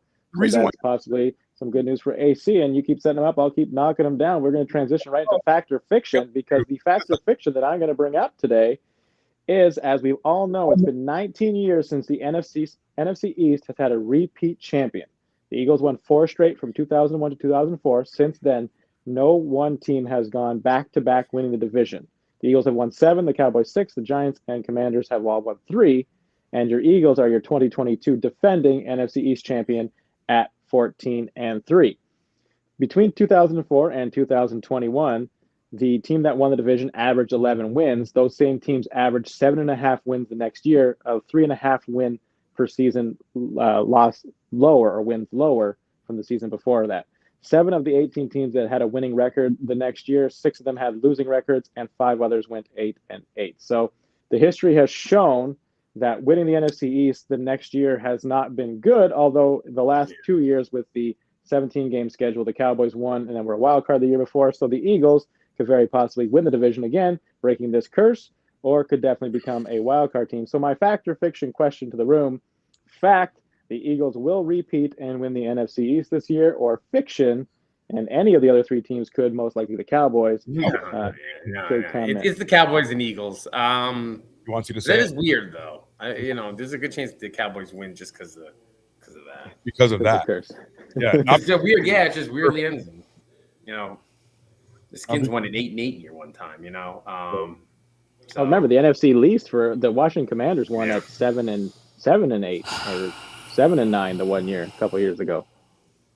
Yeah, it's going to be definitely a 2-person race. It's just you just want to see if you can get the many losses. But yeah, because usually what happens too is, you remember when you go first place, you end up getting a first place schedule, and so now you have to take on everybody else's division winners. Mm-hmm. And so that usually it's hard to keep. It's hard to repeat as division champs over and over again, unless your division's weak enough to just swallow up. And I would say the Cowboys, just because the Cowboys have a good chance just because that Eagles schedule's brutal. Let's take a look. So next week is Miami, which is that could be a pretty good game. Then we are looking at the Eagles on Sunday the 29th against Washington. Then Dallas in a bye week, and then KC, Buffalo, San Francisco. Dallas, Seattle, the Giants, the Cardinals, and then the Giants again. So I will say this: only 3 of the 18 teams that made the playoffs, only 3 of the 18 past division winners have made the playoffs the next year. The Eagles, Cowboys, and Giants each once, and only 2 won a playoff game. So again, history is not on their side, but this is why I asked the question, because the Eagles have a very tough schedule coming up. After that bye week, Kansas City, Buffalo, San Francisco. Now, they do get Buffalo and San Francisco at home. Conversely, the Cowboys still have to play Miami and Buffalo as well, both of them on the road. So they go back-to-back at Buffalo, at Miami, and then they have Detroit, followed by Washington to end the schedule. So we're looking at the Eagles schedule. We'll see the Cowboys schedule in a second. They do play each other twice, but some way, somehow, 4-2 the Cowboys, 5-1 the Eagles. After 6 weeks, I think many people would agree the Philadelphia Eagles are by far and away the better team than the Cowboys. But could there be a way where the Cowboys end up with a better record than these Philadelphia Eagles? I guess that is the question. And we will find out in 12 more weeks. Yeah, I mean, if you're asking for a fact or fiction, I'm going to, just looking at the back end of that schedule for Philadelphia, automatically that's going to be at least 3 losses in that stretch. So whatever their... Let's see, you're looking at the Cowboys schedule right now. So you tell me, after Philadelphia on week 14, they go Buffalo, Miami, Detroit, weeks 15, 16, 17, back-to-back weeks on the road in Buffalo and Miami. So even if the Eagles lose 3 games in the middle of their schedule, can the Cowboys find a way to win 2 or 3 of these games, right? It's very interesting because there are losses on both of these schedules, I believe, but where are the wins? The Cowboys have a bad loss to Arizona already. The Eagles played the Cardinals second last week of the season. They go back to the last 3 games, Giants, Cardinals, Giants, I think much easier than the Cowboys. But the Cowboys have a stretch there, Giants, Carolina, Washington, which could be better for them. You should look at the Giants, Carolina, Washington, Seattle is a pick 'em. And Philadelphia could be a loss. Buffalo could be a loss. I think the Cowboys have to win both games against Philadelphia for a shot at the division. If they split the division, the home and homes, then I think we will see a repeat by the Eagles. But agreed. Dave, fact or fiction? Fact being the Eagles repeat. Fiction, the Eagles don't win this division. We'll just go real quick. Fact, they're going to win the division, even if they do split, like you just said. Eagles do have a tough 11, 12, and 13 weeks where it will be tough for them to win all three of those games. They might win one of them. They might win two. But Dallas has a tough 15, 16, and 17 to finish. I mean, Buffalo, Miami, and Detroit before finishing at Washington, which, let's be real, could go either way. Philadelphia, that's a fact. They're going to win the division. And I need big help from AC this week as a Cowboys fan. His Dolphins have to show up big. And like I said, the Dolphins and Buffalo, both teams, Dallas and Philadelphia, still have to play both. Philadelphia gets them both at home. The Cowboys get them both on the road. So differences there. Going into Buffalo in late December, going into Miami. You like the boys? Like the Cowboys? I do. They don't have KC on their schedule. They usually they can give. Anybody's going to beat the Giants and Washington as well. And then but you're right. Just something just seems like it's gonna break out that way, and because this team rarely ever has the same. Just doesn't repeat the champion. Something happens. Something weird and kooky. That week, I think it's both week 11 at Kansas City for Philadelphia, at Carolina for the Cowboys. That'll tell us everything we need to know about this. Yeah, I think one person will play Carolina, the other one plays. Yeah, that'll tell you differently. And then, look out, week 11 Monday night at KC, Philadelphia. That's going to be a hell of a game.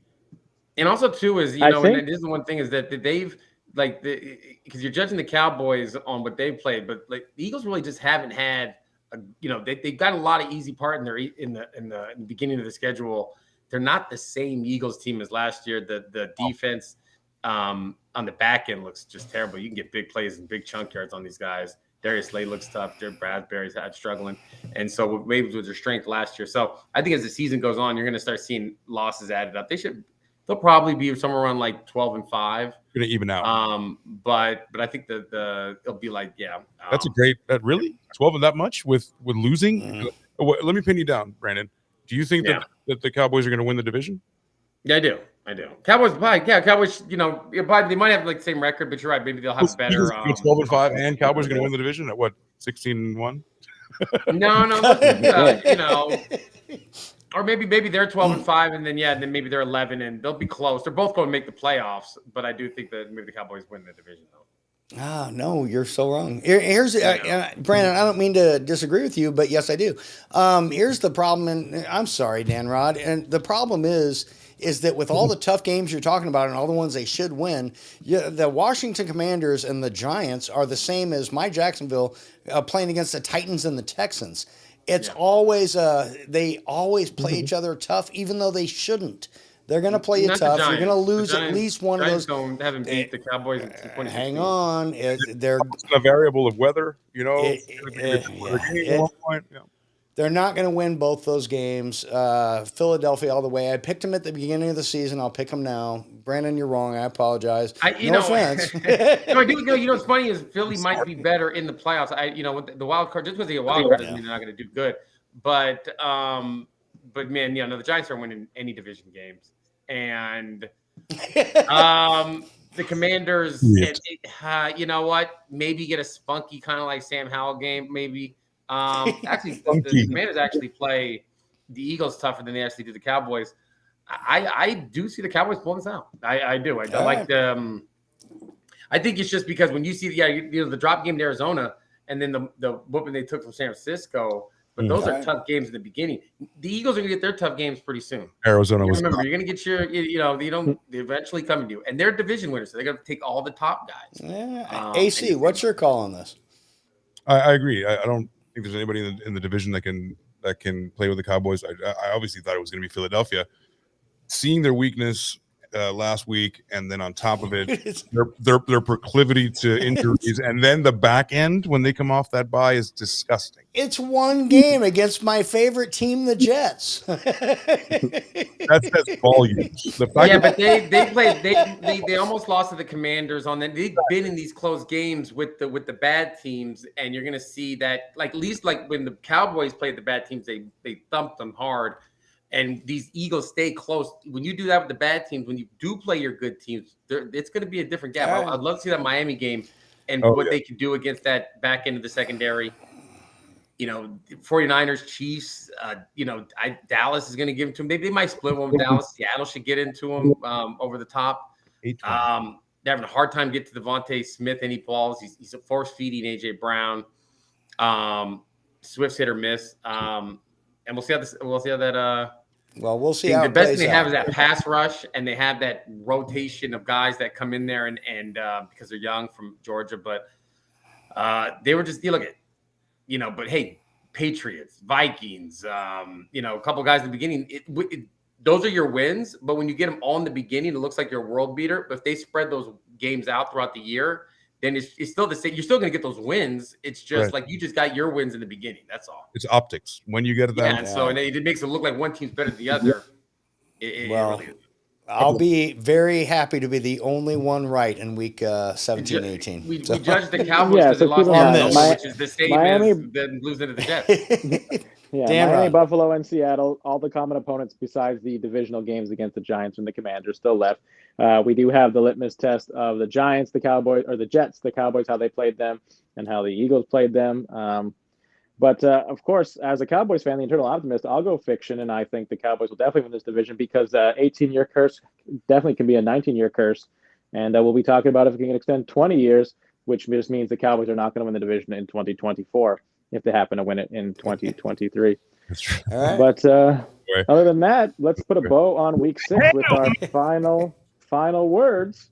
So, Brandon, I know you joined us a little bit late, but my word I gave it to you off the top of the show because my word was champagne because we popped the cork for the 72 Dolphins. All 4 of our teams won. Dave gets to say it's officially 1/3 of the season is complete, 1/3 of the weeks. it's been dynasty. Things like that. So just a lot of things to celebrate. And as we sit here, we still don't know who is going to celebrate when it's all said and done, Super Bowl 58 champions. I don't think, can anyone say for certain they know who's going to win the Super Bowl after what we saw in week 6? So if you can, by all means, please let us know. Otherwise, give us your final words on week 6. Dave, since you've been alluding to your word all show, how do you summarize week 6? Week 6, here's my word. Parity. Yeah. Holy. There's a couple weeks ago, I was like, oh man, San Francisco looks unbeatable. So many teams look unbeatable. There's these dynasties.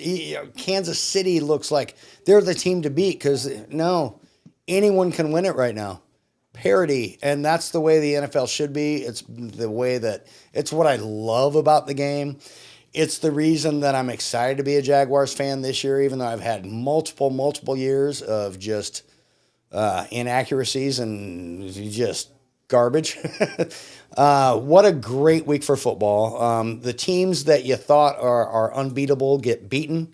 The teams that you think are maybe out of it come back. There's injury. I mean, there's nothing good about injuries, of course, but man, I love the parity of this league. It's one of the reasons when we were talking earlier about who's not going to win and go undefeated again in our lifetime. It's the parity of this league, and it is fun to be an NFL fan right now. I know. I mean, we're all excited. This is maybe one of the only weeks that all 4 of our teams won. Yeah. Probably. I mean, statistically. But we did. And it's not going to happen week 7 because week. the Cowboys are on a bye. So well, there you go. We'll count that as a half win. And here A comes half sack. and here comes the bye madness. Yes. Here it comes. Brace yourselves. So anyway, that's it's exciting. Love it. Love the NFL, and here's why. all right, thank you, Dave. AC, what is your word of the week? Check your panties. My word of the week. My word of the week is reality, right? Everyone's back to reality. The first 5 weeks of the NFL, like we've all mentioned, it's preseason. Everybody's trying to get their bearings. Everybody's not really giving, all of your playbook out defensively and offensively. I think that now is when we really get to the meat of it, when people really are settling into who they are, the team identity, and the teams that haven't played anyone like me, like the Miami Dolphins. We played the Chargers, okay, and we played the Buffalo Bills, and we lost one of those. As magnanimous as we feel and incredible as we look, and as many track stars, what matters is the wins and loss percentage. So I would say reality now is when we brace ourselves for impact, and there's going to be a lot of FBI, open up. So that's what I'm thinking. Reality. Everybody's grounded now. Everybody, grab a hold of the bedpost and let's get ready to really rock this KY. You know what I mean? Yeah, no more talk of who's going to go undefeated. We know every team's going to have at least one loss, and let's play ball. Brandon, finish off week 6 for us with your word of the week. Ugly. This was a horrible weekend. Nobody scored. Everybody scores in the teens. It looked like nobody could get the ball in there. The Giants game. Even the game last night was 17. The Vikings game was under. The Browns game is ugly. It just seemed like you couldn't find scoring. The only two games that actually had some scoring was the Jacksonville game and then the Miami game. But just for most of that schedule, it seemed like there was no reason to turn the red zone on. Everybody could. There's just field goals and high sauce. So there are a lot of teams in the red zone, just nobody putting points up in the red zone. So Brandon, we'll give you ugly in parentheses 14 under. points and no points after. Even the Thursday night game was under. With the Chiefs and the Broncos, and the Broncos have no defense, so it's just not a ton of scoring, hard to watch, and this is in a league that basically takes the teeth out of the defense and promotes, just pumps up all the scoring, and you swore we were playing in 1991 with this kind of scores. Yeah, and so it showed me that bad football, and just guys not being able to punch it in, because it's not good defense. They maybe the Charger game, not the Charger game, but the Broncos game, the Browns and Niners game was the maybe defensive a little bit. A lot of it was bad offense, whether it was the Vikings game that was terrible, it was 1916, just nobody wanted to score. It was bad. And it started on Thursday and it ended on Monday, pretty much down the line. Yeah, a lot of injuries. And if people thought this show is scripted, it's because, Brandon, I don't know how you keep doing it, but you keep setting us up for beautiful transitions from one segment to the next, because, of course, we're going to wrap up week 6, head into week 7 with Better Sweet, where we give you our predictions, our lock, and our underdog of the week. But as you've alluded to, your word of the week for week 6 was ugly. We could put in parentheses under. The unders were 12, 2, and 1 officially this week. Yeah. This week, 25 NFL teams scored 21 points or fewer. 2 teams were on a bye, which means only 5 teams scored over 21 points. Thank you to the Ravens, who scored 24. The Commanders scored 24. The Rams scored 26. The Dolphins doubled up 21 points. They scored 42. And the Jaguars scored 37, which, Dave, I know you love percentages. Only 16.67% of all teams went over 21 points this week. In 2022, 15.2 teams average scoring 21 points or fewer per week. The most teams in 1 week that went 21 or under in a week was 20 last year in 1 week. So 25 teams under 21 points. And really, if you look at the odds we had in the Browns game, technically, they hit the under of the Tuesday line. They pushed on the Sunday final betting line of 36 points. So the Panthers and Dolphins went over their 47. They blew that out of the water, 63 points. Thank you to the Dolphins for spotting the Panthers 14 points to make it interesting for the bettors. The Colts and Jaguars went over their 44-point total. They hit 57. And as mentioned, the 49ers and Browns finished with 36 total points. They pushed. So 12, 2, and 1 betting the under this week. Unders. Exactly. And with that, we will recap very quickly our week 6 picks. So I'll start with myself. I had Kansas City minus 10.5. They snuck through by the hair of their chin on the 10.5, winning 19-8. So they started off the week, as mentioned, with ugly scores. They won 19-8. They won by 11. And that was because late in the game where we thought maybe they would have another sort of run out the clock, take a kneel down, a sack, and a long field goal to hit the spread there. My lock of the week, the Seattle Seahawks, who had a chance to actually win the game against Cincinnati, They ended up losing. Cincinnati won 17-13. So my underdog, the Seahawks, who were +3, did not win the game, and I lost that pick. Dave, your lock of the week of the Houston Texans, who actually were a home dog at the time we picked it, did come up, and they beat the Saints 20-13 outright. And your lock of the week, unfortunately, much like mine, not good. You had Tampa Bay as a 3-point dog at home against the Lions. They lost 20-6 to the Lions. They did not cover, win, or any of that. Brandon, much like myself and Dave, your lock of the week did pan out and hit. You had the Rams by -7 over the Cardinals. They won easily. They scored some points, and they won their game. And then your underdog was similar to mine, or was the same as mine, the Seattle Seahawks +3. So we both took the L on that one. But again, back to my word of the week. So we'll play champagne. Let's pop the cork and congratulate AC, because on Tuesday he said his lock as well as his underdog. He guaranteed basically the Browns would beat the 49ers. At the time, the spread was 5.5. It went up to as high as 9.5, 10 some places. We tried to even give the caveat if Deshaun Watson didn't play, but he still took the game. And he said, take the under. At the time, the under was anywhere from 39 to 37.5. Yeah. So if you had bet the Browns to win plus the under of even 37.5, you would have hit both those bets. So AC gets credit for his lock and his underdog. So he's the only 2-0. Maybe you should follow NFL HQ for your most play bet. And listen to AC only. Well, with that sage advice, AC, please tell us who is your lock and underdog of this week, because I'm sure we are all dying to know. I'm going to go back to the show because, honestly, I do remember, I asked, is it okay if we do for a lock, the under? And I remember all that. On watching it on Sunday going, well, I'll be.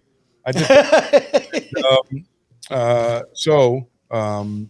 I've been looking at this since yesterday morning, because that's usually what I do on Monday mornings. Instead of getting ready for meetings, what I'm doing is checking to see what the bet lines look for next week. So I will tell you that one of my favorites is, where is it here? Yeah. Oh, okay. Yep. Oh, it's right here. I like the Seahawks to beat the Cardinals by 8. Oh, good pick. At 1:05 p.m. That's 3:05 p.m. or 4:05 p.m. on the East Coast. Catch that game. It's a West Coast game. They're probably not going to play it out East, but it's going to be a stinker. And I know the Seahawks are going to take them by 8. They'll show it. You're right. They won't play it there, but a little caveat: if you can buy the points, if you're somewhere where you can actually buy the points down, I like better the -7 than I do the -8. But if you can do that, I'll still take it, and I'll live by it if it doesn't happen. However, I feel better about 7. So for betting purposes, I see -7.5 here. So I'll give you 7 and the hook between your 8 and your 7. So you have the Seahawks -7 at home to cover easily against the Cardinals. That is your lock of the week, and your underdog this week will be. Okay. Let's go up here. Yeah. All of this is on the fly, and it's a live show, you guys. Okay. Underdog of the week. We've arrived. Which one of these do you think it is? Man, I'm writing them down. Let's do this. You Giants. The New York Football Giants will damn it beat the Commanders this week. It's the redemption game. We're coming back. The Giants can't be this lowly. Yeah, they can. They do have good coaching. They do have good pieces. It's just in a slump right now. Like everyone said, it works the same way with winning. They've lost to a bunch of teams. They're going to even out. Now is the time where a team like this in that division playing another team that's kind of comparable to them. Obviously, the Commanders are a bit better, but I believe that they're going to take it. And honestly, Vegas agrees with me. It's basically a pick 'em. It's not even the field goal for the home team. Yeah, I'm seeing 1.5 point underdog for the Giants at home. We love a home dog. I wonder if you can bet Giants first half on offensive touchdown. See if they can get that done. That'd be a good thing. Saquon's back, so that'd be good. They're a different team with Saquon and Danny Dimes there, but the team's also a pride thing. We're all, these are all grown men. These are prideful. Yeah, people. and they were so embarrassed last week that they should, and the Commanders coming off that win. Whether it's Tyrod Taylor or Daniel Jones, they will not call a run play with no timeouts left with 14 seconds to go on a goal-to-go situation from the 1-yard line. Can you believe how many plays they gave the me first the half? option for it? But see, here's the thing, right? So everyone is getting mad at Tyrod Taylor for checking to the run. why do you give him a run check option? Now, I understand Yeah. the NFL, maybe a lot of these are already built in, but if you're going to call in 2 plays, don't give him a play where he can check to a run. Just don't give him that option. But they're we running it digress. in there. They think he's a veteran. You know, he made a rookie mistake. A cagey veteran, a cagey wily veteran. Yeah. And here's the thing. This is why the NFL is so fickle. If they had scored, everyone would have said, great play design. No one would expect a run there. You did it, right? Hello there. Yeah, but no, with no timeouts, no clock. Like, yeah, you're like you're Somewhere Pete gimmicky. Carroll's sitting there smiling, saying, "See, this is why you don't run the ball at the it's- goal line." Yeah, with no time. It's like you don't have no timeouts. You have no time. Like the only thing you could do is score a touchdown there. Everything else is bad. If you pass it, you have options where it's like, hey, you have different steps. So that's the issue. You limited yourself. Well, don't limit yourself, Brandon. Who's your lock of the week this week? Express yourself. Man, here's the thing, guys. I do got a lock. Man, I'm on the edge of taking the Fins, to be honest with you. But Again, we're only like almost perfect against the spread. Yeah, but I think my lock of the week is just going to be Buffalo. It's the most. Patriots are probably the only game that really shoots out at you, right? Like it's just like Patriots are horrible. Like they cannot score, and they have no good. There's no one good player on the offensive side of the ball. So even the Bills should get the 21 and pretty much cover that. And especially without Judon or Gonzalez, the defense is susceptible to. So this will be 4 ugly losses in a row for Belichick. Oh man, look at it. The honest truth is, hey, the Bears thinking he might get it, but the way the Patriots are playing, there's not many wins on that schedule. We criticize Bill Belichick, the GM, all the time, but maybe he is purposely tanking for that quarterback that will lead him on his, record-breaking pace of Don Shula. No, you're right about that. That's what the Vikings need to do. I thought Josh McDaniels did that, right? Because what he did was he bring in Jimmy G, knowing that Jimmy G ain't gonna last, and then you bring in Hoyer as the backup. And it almost seemed like it was just too set up. Where it was like, hey, you couldn't just sign Hoyer because then everybody knew you're tanking. So you sign Jimmy G, wait for him to get hurt, and then you play Hoyer and lose a bunch of games. You're like, what can we do? Our quarterback was hurt. Give me Caleb.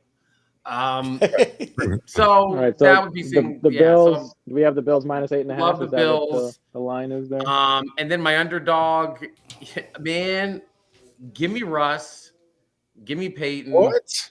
Give me the boys in Denver. I don't really think people notice how bad the Packers are. Jordan Love's terrible, and he has a hard time throwing down the field accurately. That team's in bad shape than they thought, and so they kind of lucked up and won a couple games, but they've been terrible the last couple of times. I think the Broncos, after that embarrassing Thursday, they get that kind of like sub where they get those extra days after the Thursday game back at home. Packers have to go into that mile high. I see the Broncos giving them the wood. Not a far trip, so there's a quick plane ride to Denver. Not to mile high. You gotta go high, yeah. Yeah, planes go up, and then so when the plane goes up, it's two bad teams. I'll probably never pick Denver again, but you know what? It's like, look at if he loses this game, then he might just choke Russell Wilson on the sideline. He looked like you wanted to do it last week, man. Like I don't know why you feel bad for him. It's like that kid that gets in trouble, and then the parents waiting for him on the sideline. Like he's just kind of like this, and he's like, yeah, kind of. It's until we get home. Yeah. And so much like AC's underdog, I think Broncos 1 point dog at home. So they are a home dog as it sits here on Tuesday. I want to take the Dolphins so bad, so I'm assuming somebody else will, because guys, the Fins are going to beat the Eagles. It is a +2. They take that. Well, again, I believe that the HQ curse is very real. So even though Brandon, you've proven that the curse does not affect you, Dave and I think Dave will continue to feel this way. Correct. Refusing to pick any of the teams, any of the games involving any of our teams because of that fact. Like, I think the Jaguars, I'm just going to put it out there, Dave. I think the Jaguars as a dog, 1 point dog on the road against the Saints on Thursday night seems like a pretty good pick. But I am not going to pick it. And I joked that I was going to pick it, and I'm also not going to pick that as my dog. But anyways, Dave, I'll let you pick next. I realize I technically haven't made my picks yet. I've wrote my picks down ahead of time, but I haven't actually said them out loud. But I'll let you pick, Dave. I wrote down mine during the show, and Brandon, it's funny that you picked the Denver to be your underdog pick, because my lock of the week, in fact, is not Denver. Oh, what? Man. It is only what, 1.5 points. Jordan Love, I don't care how thin the air up there is.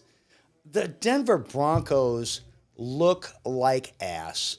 They are not going to get it together this week. I don't see them getting it together this whole. You know what? What do the Packers look like? Well, all right. Well, they Well, you talked about look, Mile High, so love is in the air when the Packers play the I see what you Broncos. did there. They look a little less like ass, and they smell Oh, less you like didn't see the ass. Monday and- night game. No, Versus the Raiders. I Packers actually have twice did. as many wins as the Broncos already this season. That is true. The Broncos look like the worst team in the league, and they are. They are not going to pull out a victory, even in Mile High. They are. They're worse than Chicago. They are.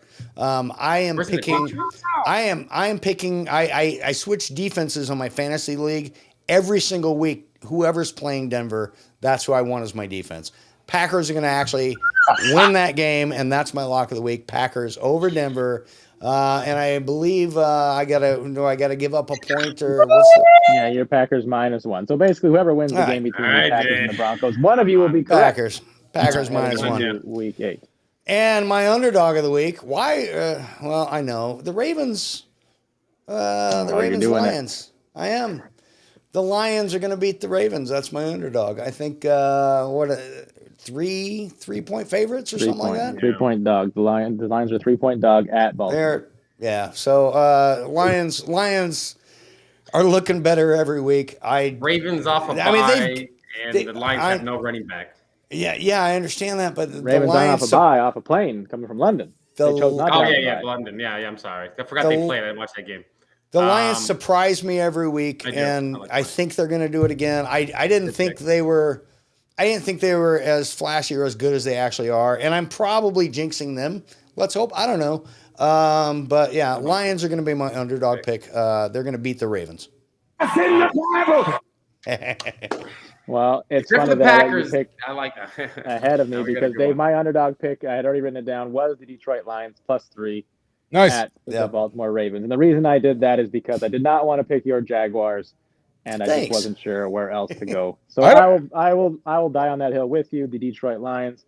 We didn't really talk much about the Lions, but in the Fact or Fiction, when we talked about the Cowboys and the Eagles sort of vying for that NFC East, if they kind of cannibalize each other, it's very possible that these Detroit Lions could finish first or second overall in the NFC, which would mean if they can win a couple games in the playoffs, they would host at least 2 home playoff games. And that's the Detroit Lions out there in Ford Field. So my underdog will be the same as Dave's. Give me Detroit +3. And then my lock of the week, I will take Tampa Bay and the Fighting Baker Mayfields. Wow. -2.5 at home against Desmond Ridder. And even though I lost at home for the first time and it feels like forever, I still can't win on the road. Falcons. The Atlanta Falcons. So fill out the records when the NFC South teams play each other. Yeah. And give me the Buccaneers -2.5 over the Was Atlanta Baker questionable Falcons. on that one? I don't know. The hand contusion kind of scared me a little bit. If I see Kyle Trask, then it's all. Is it Kyle Trask? Oh my God! If it's backup, yeah. Like oh God, it scares the hell out of me. You know what that's going to look like? I'm praying for my life. I would lock in the under if it's Ritter versus Trask, but if Baker's healthy, then they should. The over/under is 38.5. I think that's one of the there you lowest. Raiders Bears, I think, are the only one with lower that I can. There were some low ones last week. Let me tell you. That's Hoyer versus I don't know his name. Cleveland, Cleveland, San Francisco was 36. I was like, what? But that was 2 good defenses. These unders are because 2 bad offenses. Right. Oh, heck. Yeah, especially in Raiders Bears. Those are 2 bad teams. And those are 2 bad teams, and those are 2 bad teams where their starting quarterbacks are very questionable, if not doubtful or out. Right. That's so kind of like where you don't even watch that game. Like Scott Hansen doesn't even switch over there. They just kind of tell you about it a little bit. Don't worry, you're not missing anything over at the Green. Yes. I'm praying for my life. If you bet on this game, you're a degenerate gambler. Stop it. The rookie Tyson, is it Bagnet? What school did he go out of? Shepherd, West Virginia. I don't even know. Oh my Is that a God. hometown? You're already a bad offense with the athletic guy. Like this is going to be ugly. Hey, he followed suit for Justin Fields. He went 10 for 14. He threw a pick and he got sacked. So he's following suit. Their quarterback. So, guys, next They week. also have Nathan Peterman on the depth chart. I'm not sure. Oh this is no, man! How are these no. quarterbacks still in the league? How do you put Nate Peterman in there and then tell I your guess- fans we're trying to win? He was probably the emergency quarterback. So what they do in the NFL now, because of what happened to the 49ers in the playoff game and the conference championship last year, is you can dress 3 quarterbacks, but one is only an emergency quarterback. So you see Trey Lance on the sidelines for the Cowboys every week. He cannot come in the game as the emergency quarterback unless your starter and your backup are declared out due to injury. So you cannot bench both your quarterbacks if you are the Patriots because you feel like they're playing terribly, which was also interesting. Bill Belichick started Mac Jones, but then he had Bailey Zappi as the emergency quarterback against the Raiders. He had, was it Malik Cunningham, or I'd have to look it up here for the Patriots, but he dressed somebody else as the backup, not Bailey Zappi. So Bailey Zappi could only come in if both of them got hurt. Malik Cunningham. That's the worst team in the NFL, man. The Patriots. Oh my God, which is good because they're finally done. But there's that team. They're so You just can't. They're just horrible. Up and They down. look There's no good players on the offense, and the only good couple players on the defense are gone. So they're should be 1 to 2, maybe 3 wins at most. And that right there, folks, is parity. The Patriots are the potential worst team in the league. How does that feel? Amazing. Yeah, when you Doesn't take it? away Tom Brady and Aren't we done with the Patriots? Yes, we're done with the Patriots. I've never started. So what you're saying, Dave, is the Patriots fans need to come back to reality, is what you're saying. Exactly. That's My what I did right there. Oh, wait, he's down there now. Full circle. Full circle. I love it. I I love don't it. know where you are. Hell yeah. Well, I guess over since, there. we've had great transitions throughout the show, we might as well go full circle and pop We the should. champagne on this episode, because another week in the books, and we look forward to seeing your Jaguars, Dave, in less than Thursday 2 days' night. time now, Thursday Night Football. And keep in Hey, wait, mind, so you got the are Panthers, you- Bengals, Cowboys, Texans, Jets, and Titans all on a bye this week. Well, your Thursday night, what cost you Sunday night, and then on Monday night? Yeah, all primetime games, Oh, get and your my team's popcorn taking ready. the bye Get to your make sure that all your popcorn teams get ready. some love. What? And This is nighttime.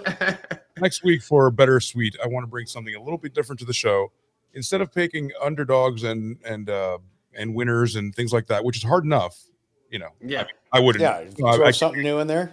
keep picking. I got money to burn. What else? It's already boring to pick the right thing. Yeah. No, but so there's a new thing in Las Vegas where they've allowed us to do a super parlay. A super parlay is you can do something like they do on FanDuel, where Calvin Ridley will catch more than 75 yards. Raheem Mostert will have more than 2 touchdowns over under. Justin Fields will throw 1.5 touchdowns. So it's actually not. It's it's outcomes more so than the. Those super parlays are losing me money. Dude.